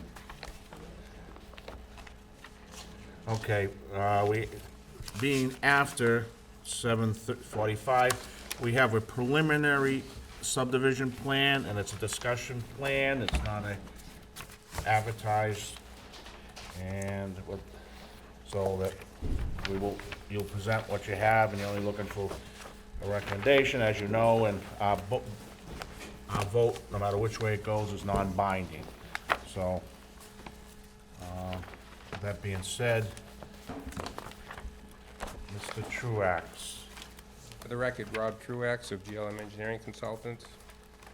So as stated, this is a preliminary subdivision. It's called Oak Woods Estates. And it's located off of Delaney Drive, nestled in around Dover Drive, Heritage, Sunny Rock, and High Street.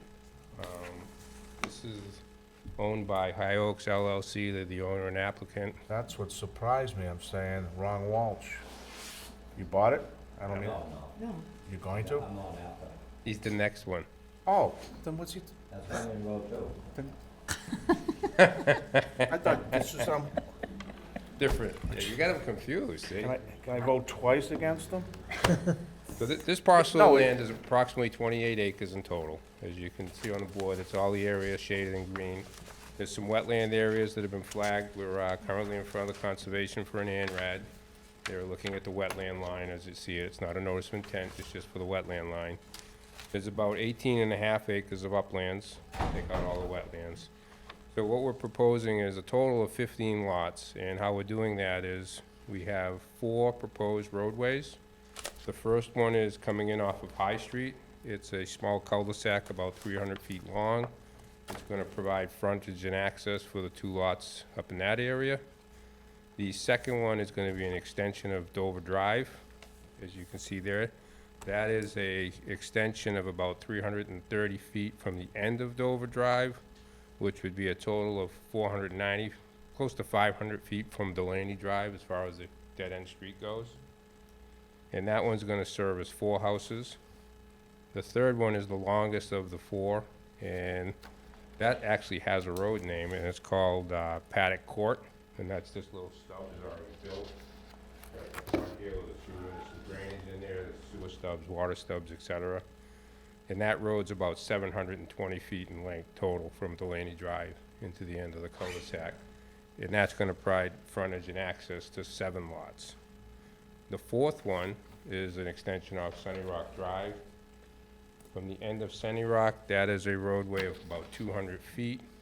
However, from Buckboard, I believe it's called, it would be a total of 927 feet. So from Buckboard to the end of Sunny Rock today, it's a 722-foot length dead end. So this would need a waiver of the dead end requirement going over the 750 allowable to get this cul-de-sac to go further. So it's currently 720, want to extend it to 927. We looked at other options, which, possibly looping it or et cetera, but we felt this was the preferable way to go at this time during the preliminary plan. There's water and sewer in the area. Sewer stubs are into the site in most spots. There's stubs on Dover Drive, there's stubs on Paddock, there's sewer going through the site that comes down from Heritage, crosses down, comes through this cul-de-sac and into Sunny Rock Road. I even think there's a sewer on the other side that town engineer Carl had sent to the conservation that I wasn't aware of. But this is still the preliminary process, so we're still in the beginning stages of this. So there's no other waivers that would be requested. Roadway widths, curbing, sidewalks, et cetera, would all conform to the subdivision rules and regulations. So with that, it is a prelim, there's not a lot of definitive design into this. We did do some profiles of the road, which was in your plan set, just to get a rough idea of what it would look like. That's pretty much it. Any questions and comments and concerns? Yeah, well, I'm very in tune to it, but so want the members here that sat through Wakefield's is 750, it's not gonna happen. You know that, right? Yep. So. I understand how it works. Yeah, But we wanted to show it on the prelim, just so yeah, everyone's someone's aware gonna of call it. me tomorrow and start bitching me out, but that's the way it goes, Johnny, Can we that's, meet for coffee? no, that's the way, the deputy chief's been doing. My only other quick comment, and I'll turn it over, is the road off of A there. Yep. What's the other road just further up? On the left? No, and that one, but the road on High Street. Homeward Lane? No. Where am I? Yeah. Right Off here. of High Street, Right there, when you're going up High Street. Yeah, Yes, but you're showing a what's little the next street on road the left. to the left? I don't remember off the top of my head. Ridge Road, okay, what's the offset, Rob? I'll look into that. I don't know off the top of my head. It's 150 feet. Correct. Okay. So that jumps out. I can't tell by the scale whether it makes it 1 and 200, maybe, but I'm just saying, that's, the 750, might as well throw that out to, I know you know that too, Rob, but other people, I needed something to discuss tonight. yeah, no, but those are the two. I don't have any other issues right now to talk about. Wanna start over, Sarah? Sure. So, did you want Carl to go over his comments? I just concur with several of his comments. Okay. Cal?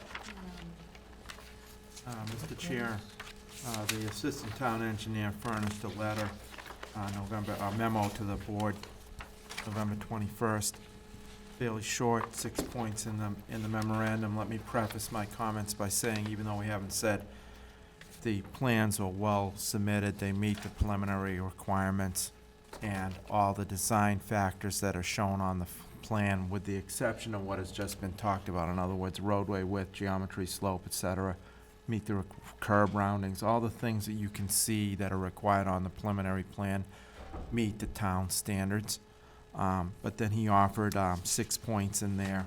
The first is regard to looping the culvert water in the cul-de-sacs, in other words, not having 4 dead-end water mains out there.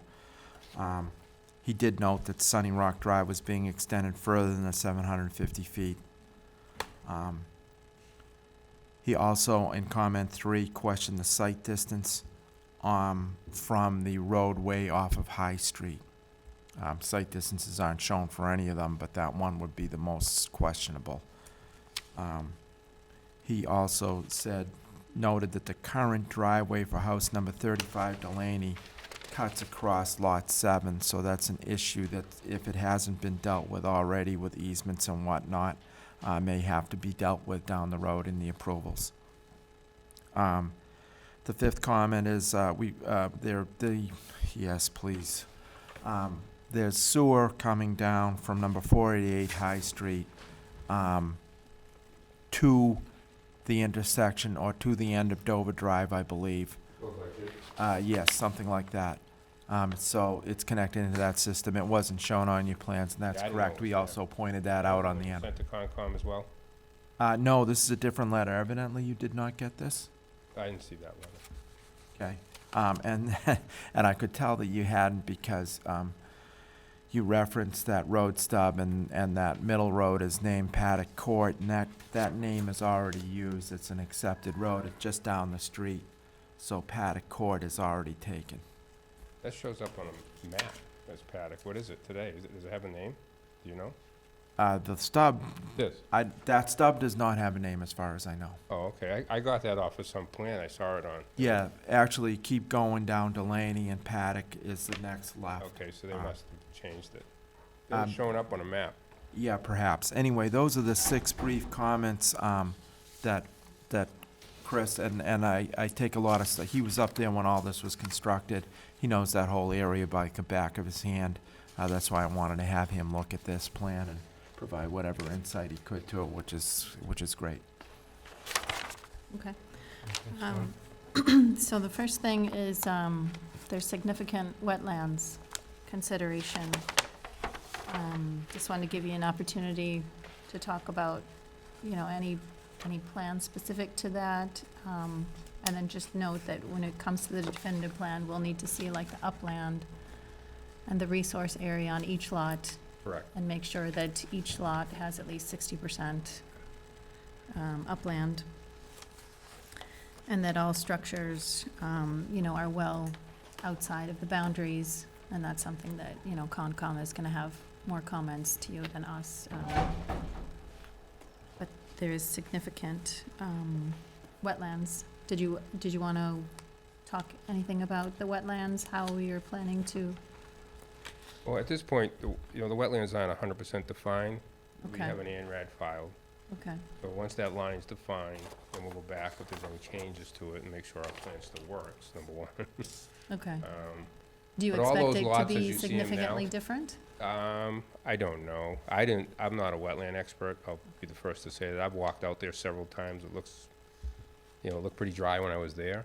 Mhm. But I know in the spring, I've been out there too, and it's been pretty wet. Yeah, So, depends when you walk out there. I think, these people, Ecotech did the delineation. And they're, you know, they do a pretty good line, they do a good job, I'm confident in them, so Landis is gonna look at it and walk it, but as it's laid out now with that line, all the lots meet the 60% upland. Mhm. You know, I did check that. I didn't put that on the plan, like the upland, the wetland, Yeah. et cetera. I didn't, because it is a prelim, but that Mhm. would be on the definitive. And then all the houses would also be shown on the definitive in a general manner. And they would not, during the definitive process, we would do a notice of intent with the conservation.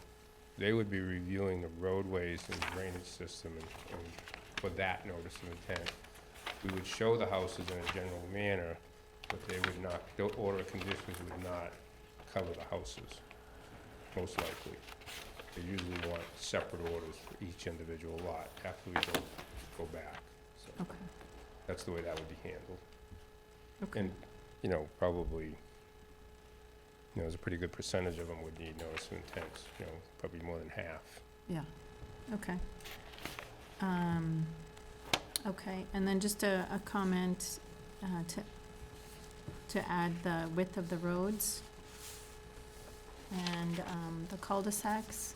Yep.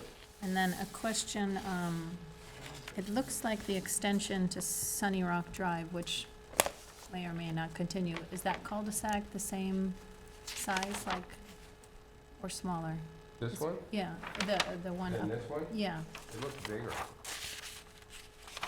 the proposed new cul-de-sac, This is smaller. yeah, yeah, The standard today, this radius is less than the radius that was provided for this cul-de-sac. okay, but the new cul-de-sac off Sunny Rock Drive, is that the same diameter as the other three new proposed? Oh, the other roads? Yeah. Yes, The same, okay, yes, those are all the same. okay. Okay, and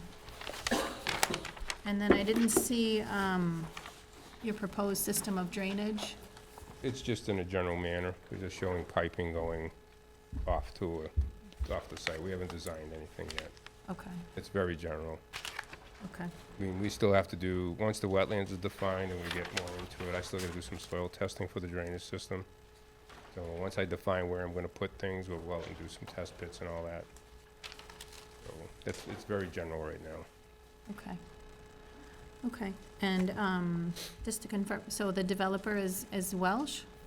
It's really High Oaks LLC, which is the Walsh family. Welsh, yeah, It's all the children own the LLC.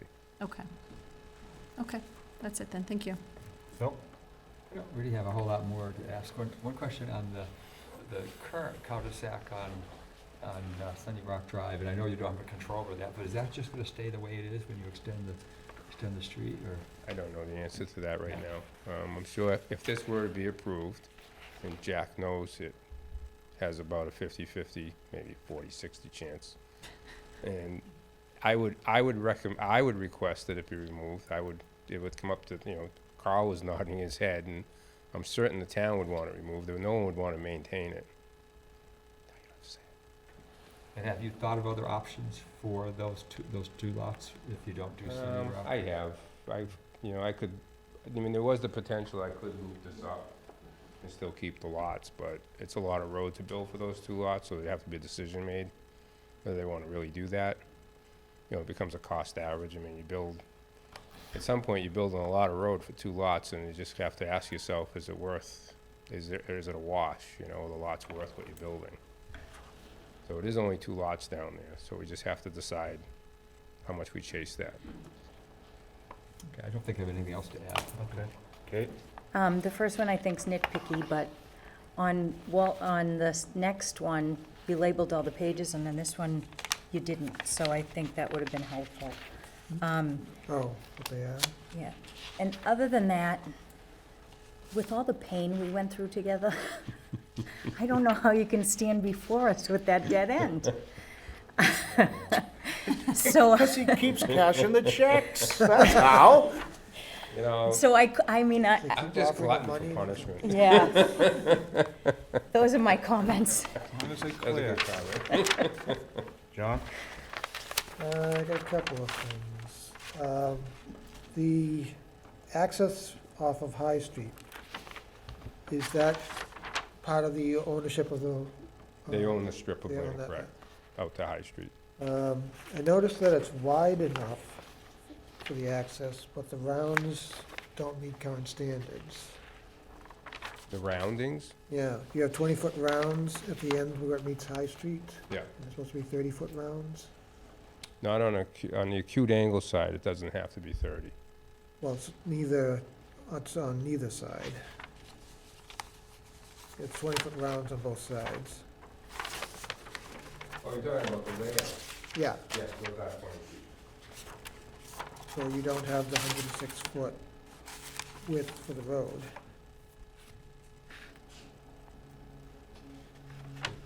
We can probably provide that because the roadway is 52 feet, not 46, too. Don't forget, it's Right. wider than it needs to be.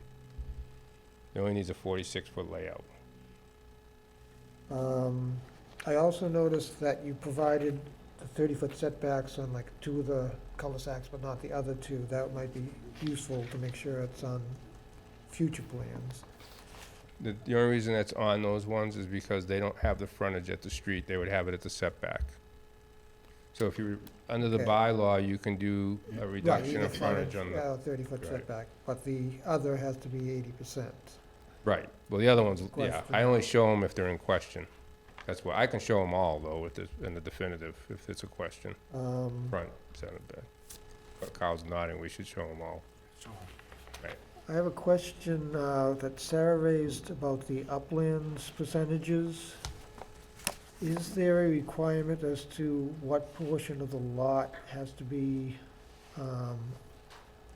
uplands No. rather than wetlands? There is No, the no. only thing is, you can't have wetlands across the frontage, you have to be able to access it through uplands, Okay. right, Rob? Technically, yeah, unless you can Technically, get that's a permission to yes. fill it.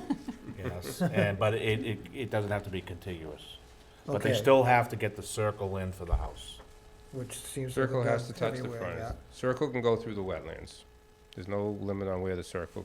I As mean, long as there's wetlands- an access through, As long as I- to the street, to like, the wherever you build I'm a trying house, to, yeah. does one of them have a circle in the wetlands? Well, like this circle I touches don't the know if wetlands. it's, they probably do extend into it, Number yes. 9. Yeah, but but this lot has You have access, dry right. access all the way up to this whole area, you know. Yeah, Lot 2 was a question whether there was sufficient, Yeah, so that one uplands has area frontage for at you, but The 100% at the setback and the 80 at the reduced at the sideline. That's why it's shown. yeah. I didn't label it, but it will be labeled on the definitive. And the minimum lot size includes wetlands, is that correct? What, for the upland? The minimum, for dimensional requirements, the minimum lot size includes wetlands. Yeah, 40,000 Yeah. feet, and if he needs 60% uplands, he needs 24,000. 60%. Yeah, 60%, so you need 24,000 square feet uplands. Correct. Now, is that, so the 60% is based on the 40,000 minimum lot size, right? It's 60% of the lot size, not of the lot, it could be 2 million square feet, but it's what the lot is. So if it's a rural, it's 60% of 40,000. 40, if it's Okay. RB, it's 60% So of lot 20. 2 is big enough so that Yeah. 60% is gonna cover you got 24,000 of uplands, yeah, Yeah, okay, I think that's why lots 9 and 10 are like that. big. Yeah. Um, No, they're like that because the cul-de-sac ended. So that you couldn't put enough there, huh? I would have to get another waiver. And God, I'm having a hard enough time thinking about one yet if I came in and asked for 2. Who's the one that started that problem? Oh.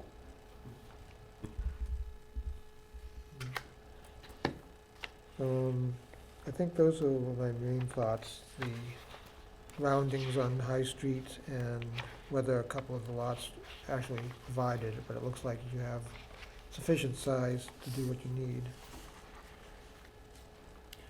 Okay, I have a couple questions and comments. First off, I'll read what's come from the Board of Health, dated November 25th. At its November 19th meeting, they voted unanimously that they have a long-standing stance on protecting the wetlands and water sources, as well as protecting the residents from human vector-borne illnesses. The board wishes to hold their motion until they receive documentation from the applicant regarding the relocation of the proposed houses away from the wetlands, as well as the mitigation for the proposed building in the wetlands buffer zone. So basically, they're saying They haven't said yes, they haven't said no, but it'll come on a definitive. They say that's pretty standard. Yeah. Yeah. Outstanding.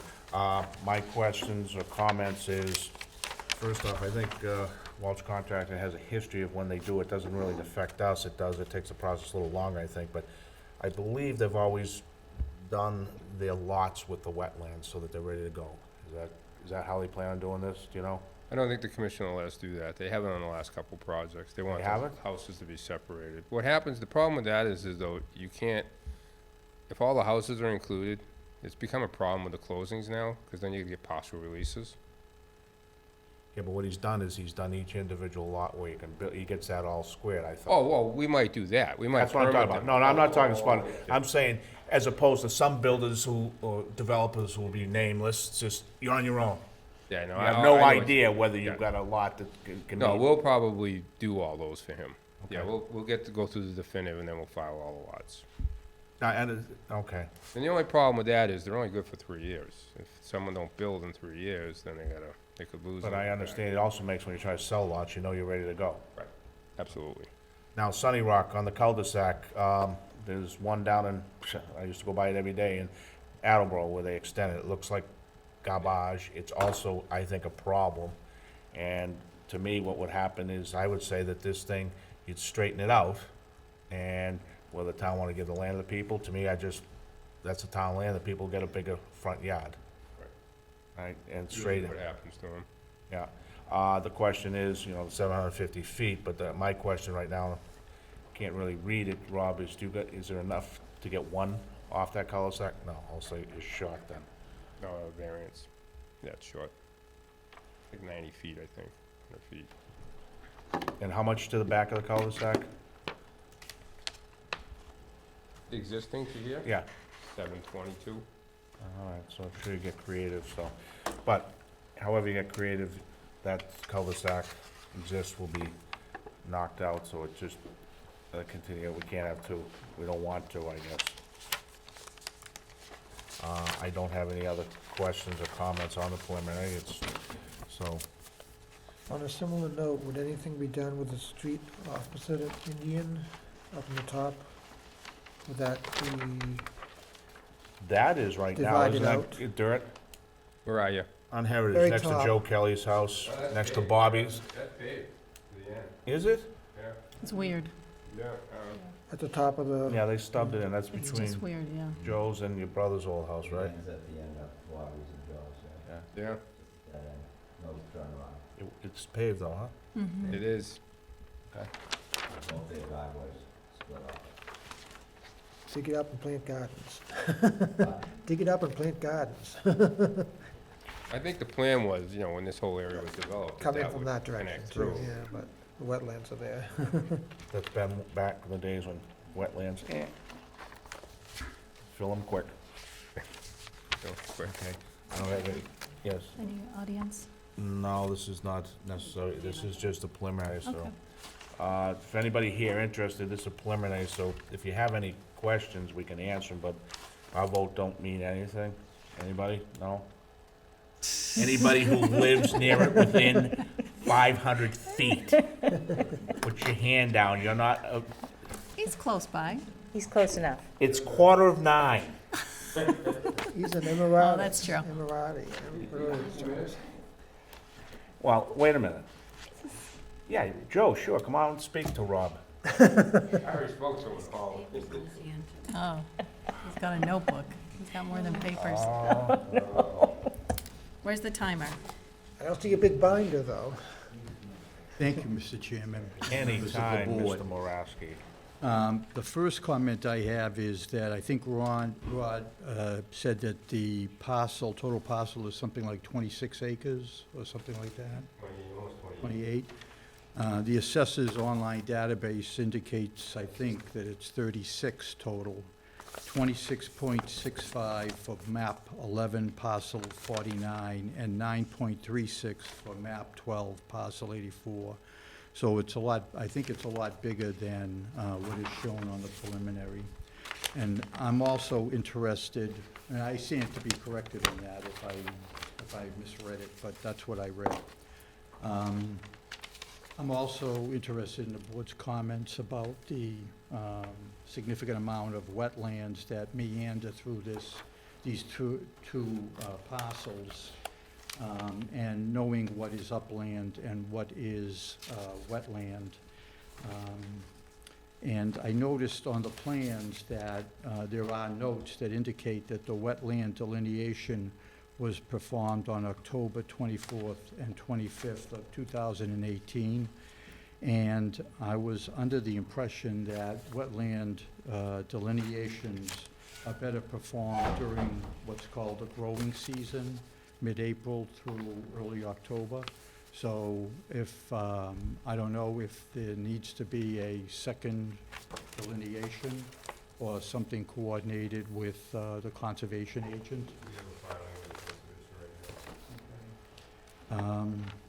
Because I think the wetland delineation will have a significant bearing on the project.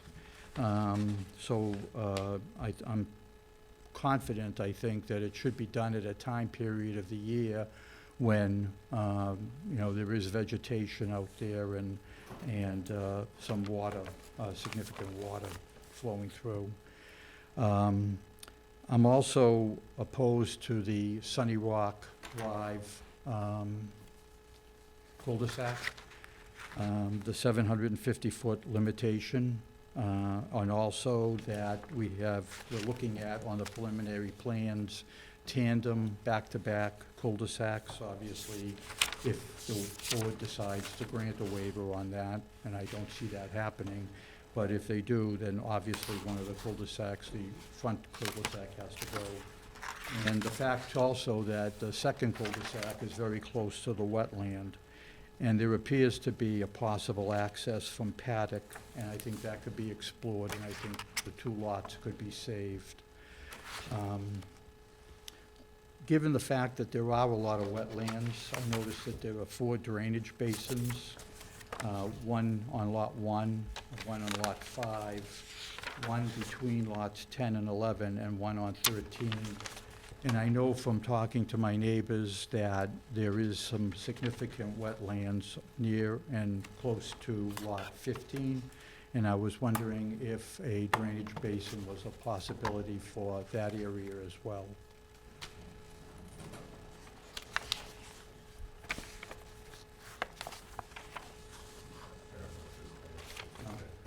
Well, I would just ask that that be, okay.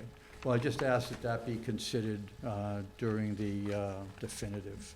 And most of my other questions I got answered outside, so thank you very much. Thank you, Joe. You gave them outside? How come you didn't finish? You wouldn't. Okay, well, with that being, okay, make a motion to Tentatively approve? what? Tentatively approve? Tentatively approve, less any of, any discussion, I mean, any items we've pointed out that we feel are not. All right, so I have to clarify before I vote then. What? So tentatively approved, you said minus anything we discussed That doesn't, that doesn't fly. yeah. So if you vote yes, it doesn't include that dead end because... Even if we vote yes on this, it doesn't mean anything. It's only knocks their filing fee down for the definitive. But We the whole can point, tentatively approve with modification to take out that. Yeah, because it's Take out clearly two. an issue, Yeah. so... You can say it right out, that No, it's, you know it's an issue, I know it's an issue, it's...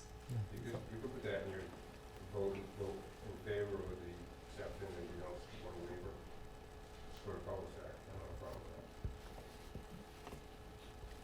we don't even necessarily have to say that because no one's requested a waiver, but Yeah, right, we have to, yeah.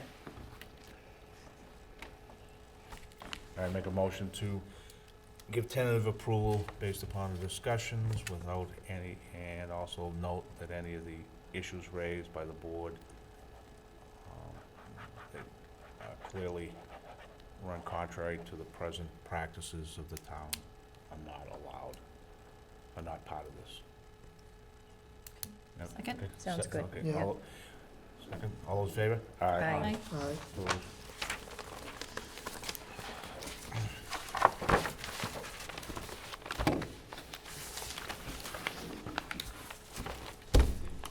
What? Mhm. You're up next, right? You gonna put the easel up or what? Let's go.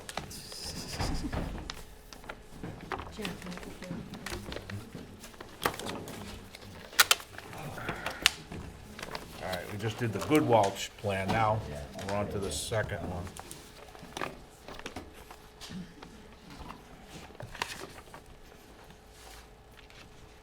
Ooh, I just won. You didn't win, did you? I think, I could've won, and if I did win, I'd never know. Oh, How's yeah, that? it's true. Yeah, you're not there. 40, she hasn't texted, but do you think you'd see 40 grand in cash? When she comes home with a new car, Jack, you'll know. I know it is. I'm sure, I don't even know if Danny has it. But no wife would tell you she won, would she? No good wife.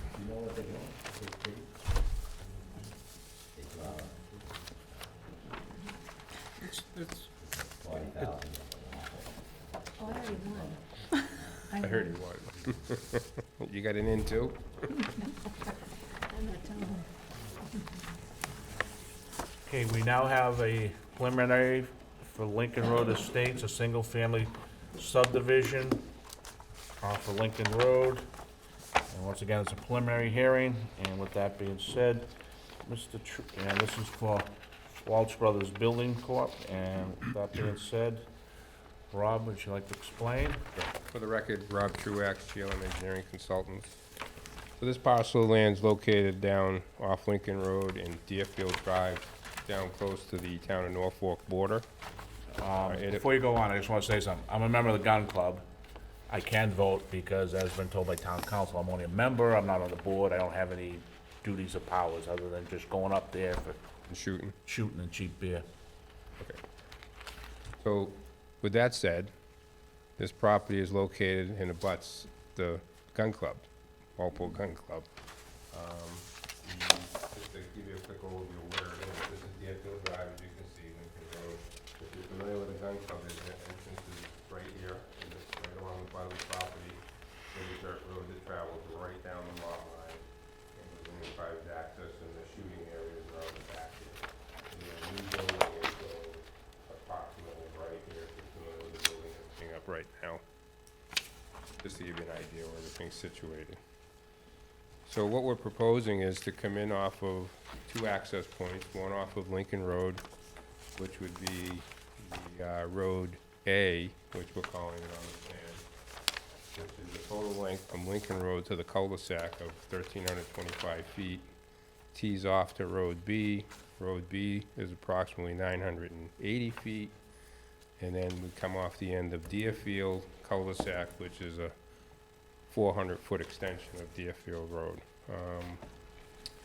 This project is not serviced by town sewer. This would all be on-site sewage disposal systems, private septic systems for each home.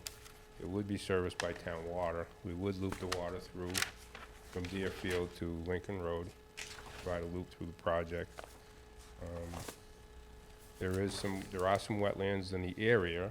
The site itself is relatively, you can see on the contour map if you look closely, this is quite elevated from Deerfield Road. It's about 50 feet in elevation just from here to the end of the street. This is the town line is over here to Norfolk. There's a river that comes through. There's a secondary river that comes in here. There is a wetland area that's associated down on this side of the property. There's another wetland area that's down in this corner to the front. And then another wetland on the other side of the drive of the access to the gun club. On the majority of the site in the middle, it's all upland. It's a large, what we would call drumlin, I guess. It's a large knoll sitting up there in the area. So we did show some profiles, and you did see, if you looked at them closely, you would have saw some sizable cuts to get the road in there, just to get in off of Deerfield. So with that said, we'll open it up to questions. Okay, we have, just make sure I got my comments here. Read them first. Kyle, you wanna read yours? Mr. Chairman, I delivered comments dated November 25th to the board. In my comments, I went through the submission requirements right by the book. I listed what was there, what wasn't there. Essentially, this is in the same categories as my previous comment on the prior subdivision. Everything was done basically correctly, and you provided all the information, reviewed the widths that's shown on that plan, except as noted in this letter, complies. You want me to go through each comment line by line, Mr. Chair? Or are there any particular questions? Rob, I'm not even sure you saw this. So I will go through it. Yeah, We just said the width of, the first comment, the width, and I cite every section in the subdivision rules and regs where the preliminary plans are, submission is defined. The widths of adjacent street are not listed, and proposed easements are not shown. Proposed sidewalks are not shown within the proposed subdivision or adjacent to the proposed subdivision. Trees over 12 inches are not identified. Existing storm drains adjacent to the subdivision are not shown. Storm drains within the subdivision are shown but not sized, and I do note that we would not expect them to be at this level of design. Buildings within 50 feet of the proposed subdivision are not shown. And I note the addresses where that may possibly be the case based upon looking at the GIS maps, which would be 15 and 16 Deerfield and 545 Lincoln Road, possibly the Sportsman's buildings. The proposed profile for Deerfield Drive extension is not provided. The water system is shown but not sized, and I should parentheses that one, know what I think it would be, but it will be an 8-inch pipe. The board may want to ask why the information in Section 6 fiscal impact analysis is not complete. Then I provided some general comments. Design appears to meet the design requires set forth in Section 4 design standards of the subdivision rules and regs. Although not requiring a preliminary submission, the site distance where Road A meets Lincoln Road is a key parameter for public safety. Board may wish the applicant to discuss this. Subdivision displays very deep cuts and virtually no fills. Off-grading and lock grading is also not provided. However, it is safe to assume the development will require a huge export of earth material. The board should discuss this, and the developer should be aware that we would ask for the hauling route to be identified and analyzed, and any deficiencies to be addressed by the developer. Hours of operation would need to be established for hauling. Side note, this would all occur in the definitive subdivision process, but you can discuss it now if you wish. The board and applicant would be aware that the abutting property is a sportsman club. I want that to be in the record. It certainly sounds like everybody knows it, and that they perform all the activities normal in a sportsman's club. We strongly suggest the input from the fire department regarding review of turning templates within the proposed subdivision and at Lincoln Road and within the adjacent subdivision, so that there's requirements for the fire vehicle not to encroach on oncoming traffic are understood and anticipated early. The definitive filing will require much more additional information. Because we don't mention it here, it does not mean that it's not provided. So, and I don't want to list all the things that are needed in the definitive plan, because that's very well spelled out in the subdivision rules and regulations. All right, we have a comment from Board of Health. Board of Health's meeting November 19th, they voted unanimously. They have a long stance of protected wetlands. And this is Lincoln Road Estates. It's very similar to what was said before, that they have a long-standing stance on protecting the wetlands and water sources, as well as protecting the residents from human vector-borne illnesses. The board wishes to hold their motion till they receive documentation from the applicant regarding the relocation of proposed houses away from the riverfront wetlands, as well as mitigation tactics for proposed building in the riverfront wetland buffer zone. In addition, the board would like the applicant to be made aware, since there will be 24 single-family houses, each will have an on-site septic system, and soil testing will be needed to be conducted, okay? That being said, I think I will kick it off for a number of reasons. One is, I know there's dialogue. What's going on with the easement with the gun club? What's the intent? My hope is to work with the club and give them an easement for the right of way. I haven't give them, you know, there is an easement there. I don't know that, I haven't sat Well- and talked to him yet. We're in the preliminary stage, I want to make sure I know what I can do, and my plan is to sit. Okay, there is a history of this, and I know a little bit about the history, and one of them is, you know, and Phil Mackey Senior was a member, Phil Mackey Junior is a member, and there's a easement there. It was granted Walter back in the 30s or 40s to these guys. But one of the things that was said is there's no define where it is, so it's a floating easement. So basically, what I've been told by them, wherever they wanna have it, they get it. But that's where you're gonna have to be talking to, I know you got dialogue going on with them, so that's a major factor. The other major factor is I ended up battling, I don't wanna say the word carpetbagger, but someone tried to come in and gonna mine the place down to ground zero. And then the other guy who owns the piece tried to do the same thing. As long as I'm sitting here, John, I'm not gonna have this become a mining operation masked as a subdivision. So, you know, and if you read our rules and regs, you gotta keep it according to, all that wonderful stuff that's really nothing tangible, but you keep it as close to what it was, so. I don't know how you're gonna approach the grades, but it isn't gonna be, correct, Rob? Yeah, we're not going in off of Lincoln Road, dead. No, we got, well, a little upslope. Yeah, well, that's my point, is that what's been proposed in the past is, let's face it, I figured there's, what, 1.5 million yards? I don't know. You could do it 50 feet, I've already done some of the math, 1.5 million, you get about $4 a yard. So you can make your money before you even put house one in there, and that's why I don't want this to turn into a gravel operation masked as a subdivision. And that's what was tried before, and that isn't the purpose of subdivision control, and that is the purpose of what's up here. And I know that's the same thing the gun club had issues with too, and I said, no. So, and the last plan that was in front of us by one of, back in May, the cuts were made so that by the time you're done, there's 2 little hills left. So, from my standpoint, I'm gonna read everything, I want it to blend in as much as possible. I think you understand that, John? You're a member, right? Not anymore, used to be. The club, Yeah. not for a few years.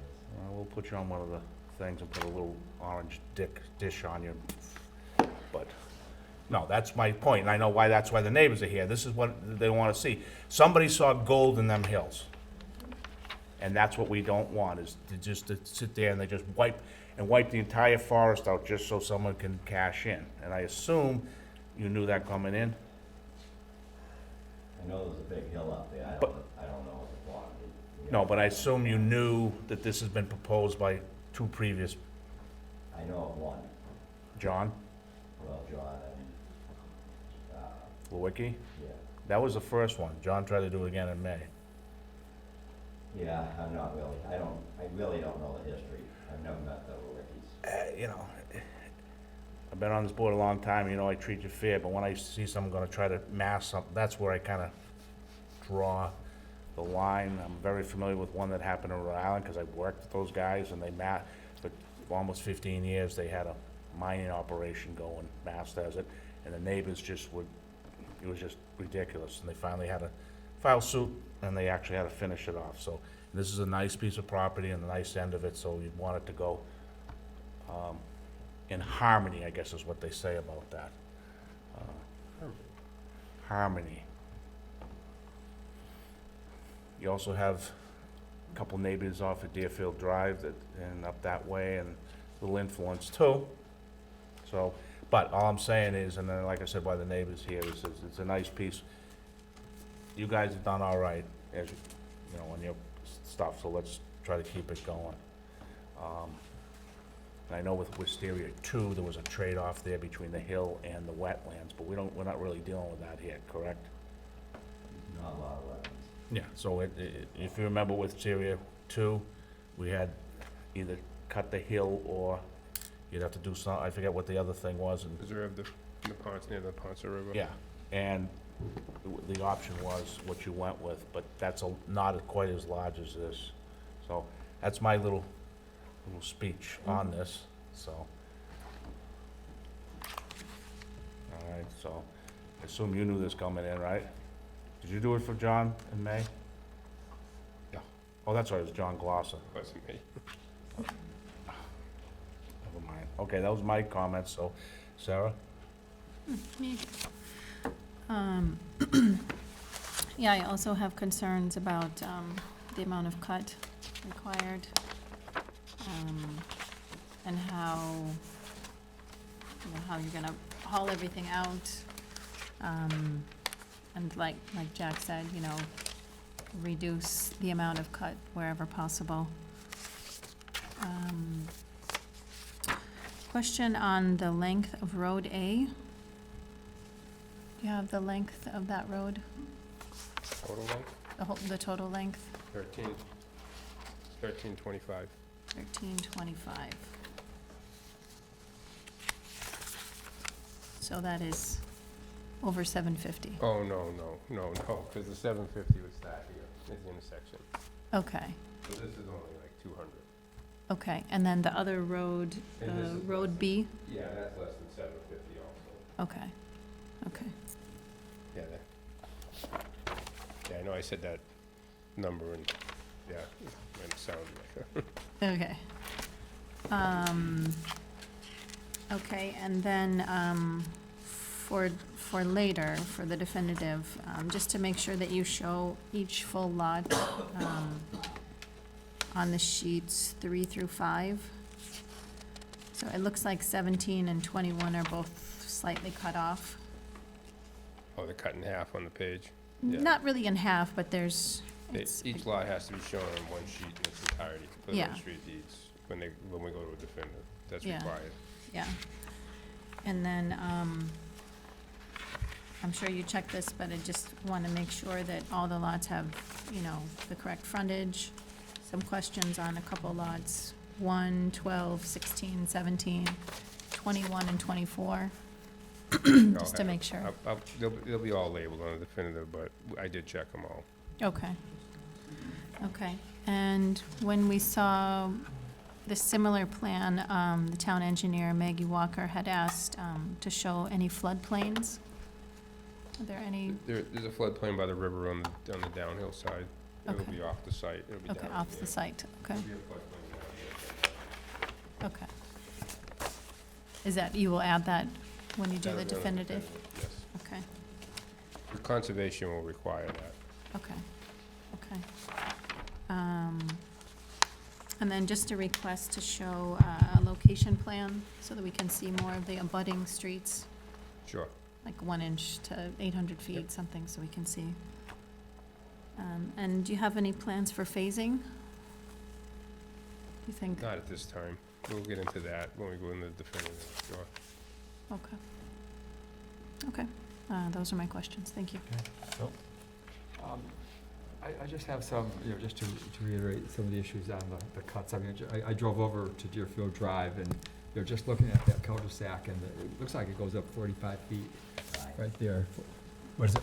It is High, yeah, so it just seemed unclear to me how you could possibly make a road there. And then when I looked at, you look at lot 17 and 14, so I wasn't sure how you're already gonna cut that in without cutting it way down like Jack said, because otherwise you're gonna have a steep hill going up.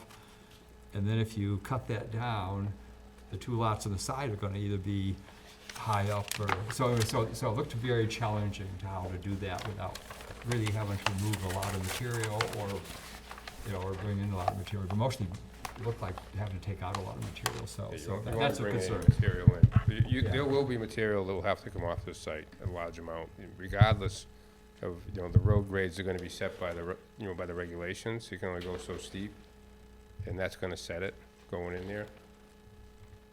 So, I mean, there's gonna be a sizable cut coming in off of Deerfield especially. Because like you said, you've been out there, and it goes straight Yeah, up. no, and then, for example, lot 3, it looks like there's a hill on one side, so it wasn't clear again how you would fit a house in there without doing a lot of earth movement. And I think lot 17, the unusual thing about that is that the slope is perpendicular to the street. So it might even make it more complicated in how to fit a house in there without having to do a retaining wall or something if you took a lot of material out. So just a lot of, I think going back to what Jack said, trying to preserve the area in keeping with the neighborhood, keeping with what it is today, as much as possible. It looked like it would be very challenging. So but we'll look forward to seeing the, more detailed plan and how you're going to handle that.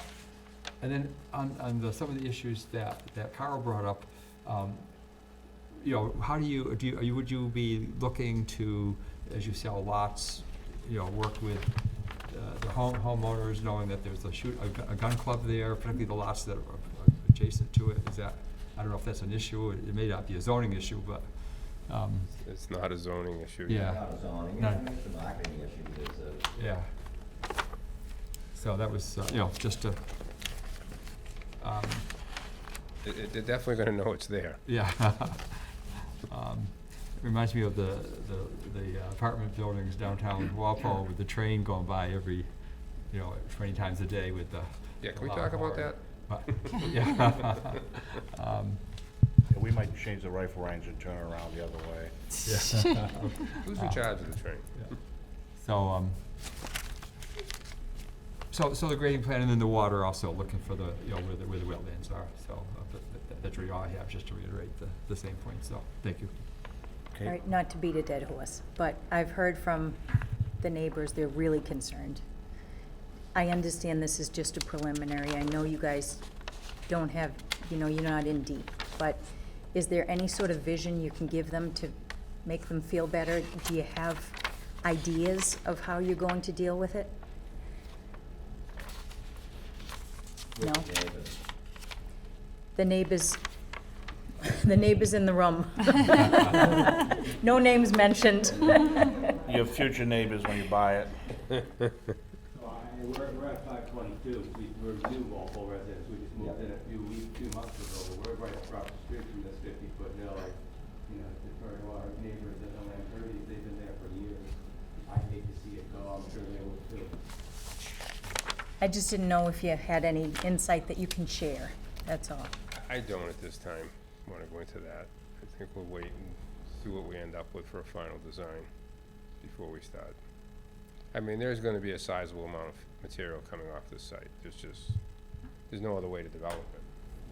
I mean, as he said, he's been out to the road, it goes up 50 feet in less than 200 feet. I can't put a road up that. It's impossible. Big backyard for one lot. Yeah. Long cul-de-sac though to get in there. How about lots 14 and 15? So can you just elaborate for me? It looks like the river goes right through, am I wrong? Down here, this is the 200. Okay. Okay, I was reading it wrong. I think of the name of The river's river down there. here. Yep. It stop? Is it the stop? Yes, Stop. yeah. So the Stop River comes up here, this way, and then there's another river that comes into the Stop River over here, and they're both rivers. And I'm thinking that the Stop River, when you get out here, if you walk this is kind of, it's not really, it's not like a 10-foot wide river at this point, it opens up in here, so the bank is gonna come way over here, to the edge of the water. The bank's gonna open up right there. Okay. So, and that may affect where that cul-de-sac is. I don't have that located yet. We're surveying it right now. It's been flagged and identified in the field, and the surveyors have been out there. They just started. So that may move that cul-de-sac back. Okay. I don't have that, I don't have that. This is really preliminary. All right, thank you. John? The main issue seems to be about frontages for some of the lots you've proposed here. I can see 15 and 18 that don't have adequate frontage. I have questions on lot 12, which might have enough, and 13, I had questions, but it probably has enough at the 30-foot setback. The two corner lots don't have it. And it looks like 12 is a little bit short unless you have it at the 30-foot setback. They're towards the left side. This one? Yeah, Yeah, it has it. That's why that line's jog. It's at the the setback. jog might have, yeah. But the two, neither of the corner lots, 15 and 18, have 200 feet of frontage.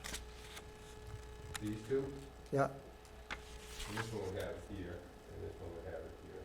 No, not according to the numbers on the map. I'd have to look at it again. Huh. Yeah, right there, Carl. That's the other one. Page 3 is the one I'm looking at now.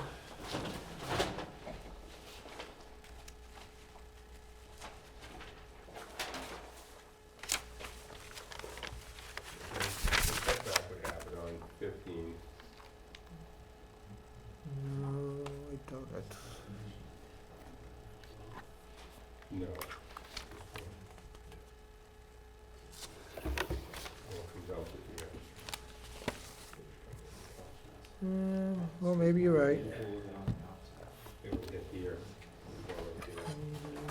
Maybe on the Okay, other side. I'll give you that, 15, yeah, that's why I have the setback. 18 is not gonna be, gonna make You it. wouldn't have a 50 setback for that. I'm pretty sure I checked them all. Oh, no, maybe, I guess you're right. With the setbacks, they probably make it. I apologize. That's all right. Well, it doesn't, if you look at that one, actually, it's, the frontage is labeled less than 160. But the setback, 30 tangent. foot, Right. the So- slope back, cut And I back. don't even label the tangent. It just has the The length. tangent has the 30 feet, yeah. Tangent would be 30 feet, correct. That's the only issues I saw on it. Is there a maximum slope for the road, Jack? What, 7%? 7. 7 or 8, is it Seven. 8? Seven. 7? 7. Is that what it says here for Deerfield? Leveling area. Yeah, okay.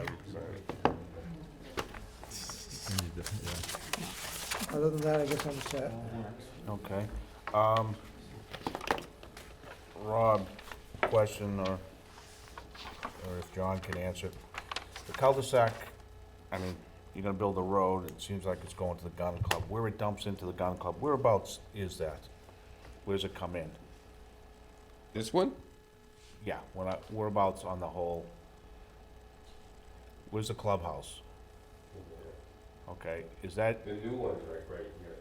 all right, so it's coming right in there, so you're way away from, This is the road. all right, that's what I was asking. So really, it's coming in where you're coming back out, correct? Correct, the road around out. Okay, I just wanna make sure. Now, the one thing you are showing is like a connector to it. Correct.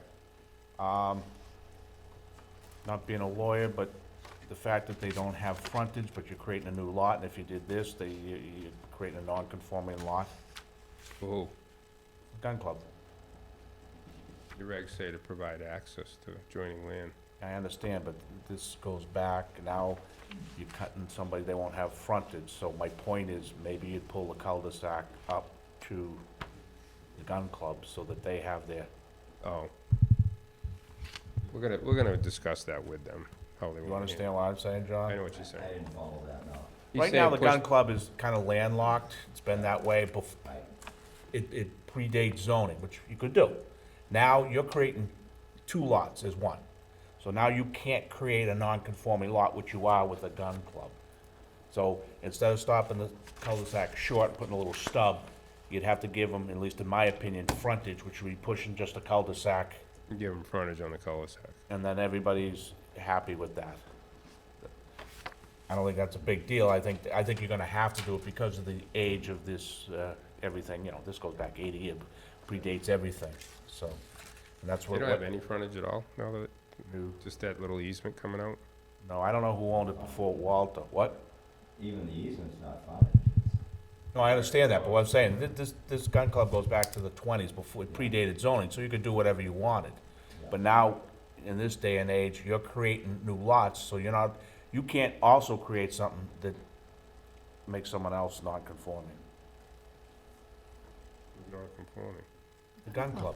I'm not making them non-conforming. No, they are now, but they're non-conforming, but they're grandfathered. This is a whole new Saying, oh, we thing. could make them conforming. Yes, now you can. Oh, I see what you're That's all I'm saying, okay. looking for, Rod, it's just to Oh, make okay. it, that's all. I get what you're saying now, all right, I get it. I'm I pointing thought you were that saying out. we were making them non-conforming. No.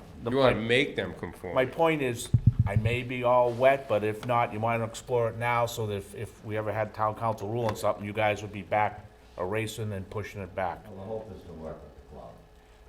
Yeah, no, I understand you wanna do that, but I just wanna bring this out. You might as well flush this issue out now so that there's never any issues with, down the road. You wanna come in here with a pretty plan, all of a sudden you find out you can't cut the gun club off like that. Right. You can't cut their new frontage off. That's all. Yep, no, good point. And, oh, you talked about the river. How far away are you from the river on your road? Over 200, I assume. Just over 200. Yeah, so By, you- but that's just from maps. I haven't done a field location of the river.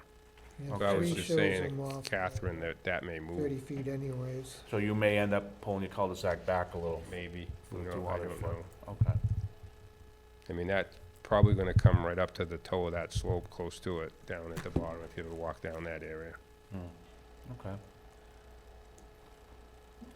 Well, those are my comments, and I know, like I said, I know, John, you've been working with them, so it's bad of how that, but I was curious how it comes in. I think I said my piece. Just so everybody understands, this is just only preliminary. This will, before it goes, they have a bill that they gotta come back with us. All the butters will be noticed, and you'll have a plan that's fully done. Everything answered, exactly every grades, and one of the things that I know Mr. Truax will provide us is, what are we talking about for dirt going, and also, I would suggest for everybody is enhanced pictures of computer or what it's gonna look like. It's pretty simple to do, isn't it, for you? Not for me. I can't do that. But there are people that can. Shall we make the list, the short list of what is easy for you? That's not easy for me. No, I don't have that ability. Well, I'm suggesting, because these people here, and they're very concerned, and we wanna see it too, is what it's gonna look like. I can probably have someone generate that for me. Yeah, I so that, can't you know, generate it. coming in off of Lincoln, off of Deerfield, kinda looking what it's done, I'm sure, you know, what's gonna be left, the trees, what you think you're gonna end up doing. Okay? Anybody else have any questions, comments? All right, all right. Any of the neighbors? What? Any of the Well, neighbors? we don't have public comments, that's why I just explain it to them. They can sit there, and We let they Joe can talk. gear up for the next one. What? You gonna let them talk? Well, if anybody has any questions or comments. Nothing right now? That's why I wanna see what it's gonna look like and how it's gonna blend in and so on. The only question I had, a question about scenic road, does that have any? Which road is it? Road, does that have any different rulings for scenic road? I mean, someone mentioned 12 inches of trees, I thought scenic road would be 4 inches. Did I read something wrong? Yeah, scenic road does have some, different. correct. So that would, But we'll have to show any trees or any walls. lots or one, anything lots like that. 24. There is the main wall, driveway, now. Yeah. I know some large trees in there, but I thought it was 4 inch. You might be right. I haven't looked at it in a while. Yeah, what, you know, this has been very testy, there are a lot of members from Norfolk. I don't wanna, just kinda throwing out stuff I've heard up there is, it would be very easy for the town of Norfolk to be pressured by the members saying no hauling out that way, and that's the best way out. So just make it good, John. Does this land actually abut the Norfolk line? It's real close. Yeah, The town line, you mean? Yeah, the town line on the left. Yeah, matter I of- think it's, the brook is the town line, isn't Stop River the town line? So it's not, I don't think No, I we thought don't your own to map the was center of the river. showing that, but Oh, it's further over? You say it does on your locust map. Because you got a dashed line on It's the beyond, Show map. at the it's brook. beyond Symphony. Then it's right on the edge of lot 13. That's, you have written town of Walpole. Okay, that's it. Yeah, and the town of Norfolk on the other side. Close to the brook. Yeah. How close is the Norfolk septic facility, prison? No, that's, I could see it from the hill. That's right in the back. Yeah, it's on the other side of Stop River. But I could see it when I was standing up there. I know what you're talking about. Yeah. we don't care about that, because it's not in our resource protection, because the water goes that way, and, we only care about our water, no one else's water. That's why it's not in a It's flowing resource, to we don't the care We're about the friendly Norfolk. town. But what, my point is, more like John is, you know, they get together, and have the Board of Selectmen in Norfolk just go beep, no trucks. Hauling. What do you mean, coming out Yeah. of, onto Lincoln and going right? To Norfolk, yeah, that's to Norfolk? that's, wherever you're selling it, that's probably the way they go, that's the simplest.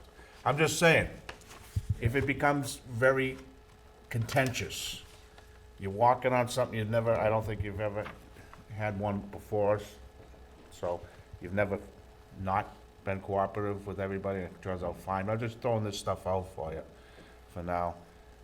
The other thing, you get that little dinky bridge, and you're going the other way. Good luck with the little Wanderer's house. They'll be down here protesting too. So, either way, it's kinda be a little tough. Well, you limit the quantity. Yeah, but you also make it nice so that, you know, okay, you gotta haul it off and everybody's happy, that's all. Yeah, how they just haul down Lincoln Road, that's a little tiny road, but, yeah. Yeah, going back to town's tough. Yeah, and going Norfolk's the easiest way out. You can't go down the link, you got to go down Seacon, down the main. However, but that's one of the things that was mentioned in there. But this was at previous people who wanted to do it, who were not as nice and friendly. You gonna smile or what, John? You look like we're gonna kill you. But that's how contentious it was last time, is with the people talking on the membership. And, you're gonna have to hook on, so as far as an easement, but that would probably be extinguished, or, that would be something not concerned with us, however, that would go away, whether they need it anymore. But that's between you and the gun club, as far as the easement. Well, they need it. What? They need it to get No, out. no, because when you build the road, they go, it's a Yeah, town I road. see what you're saying. Unless you're gonna keep this private? No. Besides, you're gonna stop a bunch of guys and pick up trucks with guns and say you can't come up here? The guys are out there with bulletproof vests. I'll be one of them. I'll be one of them. I had to charge extra for the vest. Matter of fact, wanna come up shooting Sunday with me, Rob? We're gonna vote? I need a motion. Yes. And you're gonna say, go get that.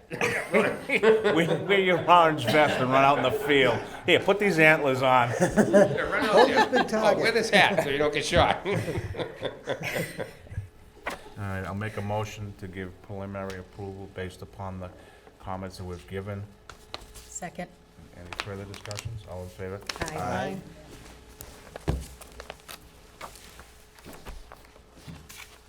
That is for the night? Yeah, more. Well, you wanna do more? We could go round two on this. That's it, right, Kate? We've Yep. filled it all. Nothing for trails, you said? Trails? There's nothing, right? They're not ready. This is true, actually, come in with them all. Gun clubs, 750 feet. No representatives from the NRA here? Motion to adjourn? Yeah, I'll make a motion to adjourn. Second, all in favor? Aye.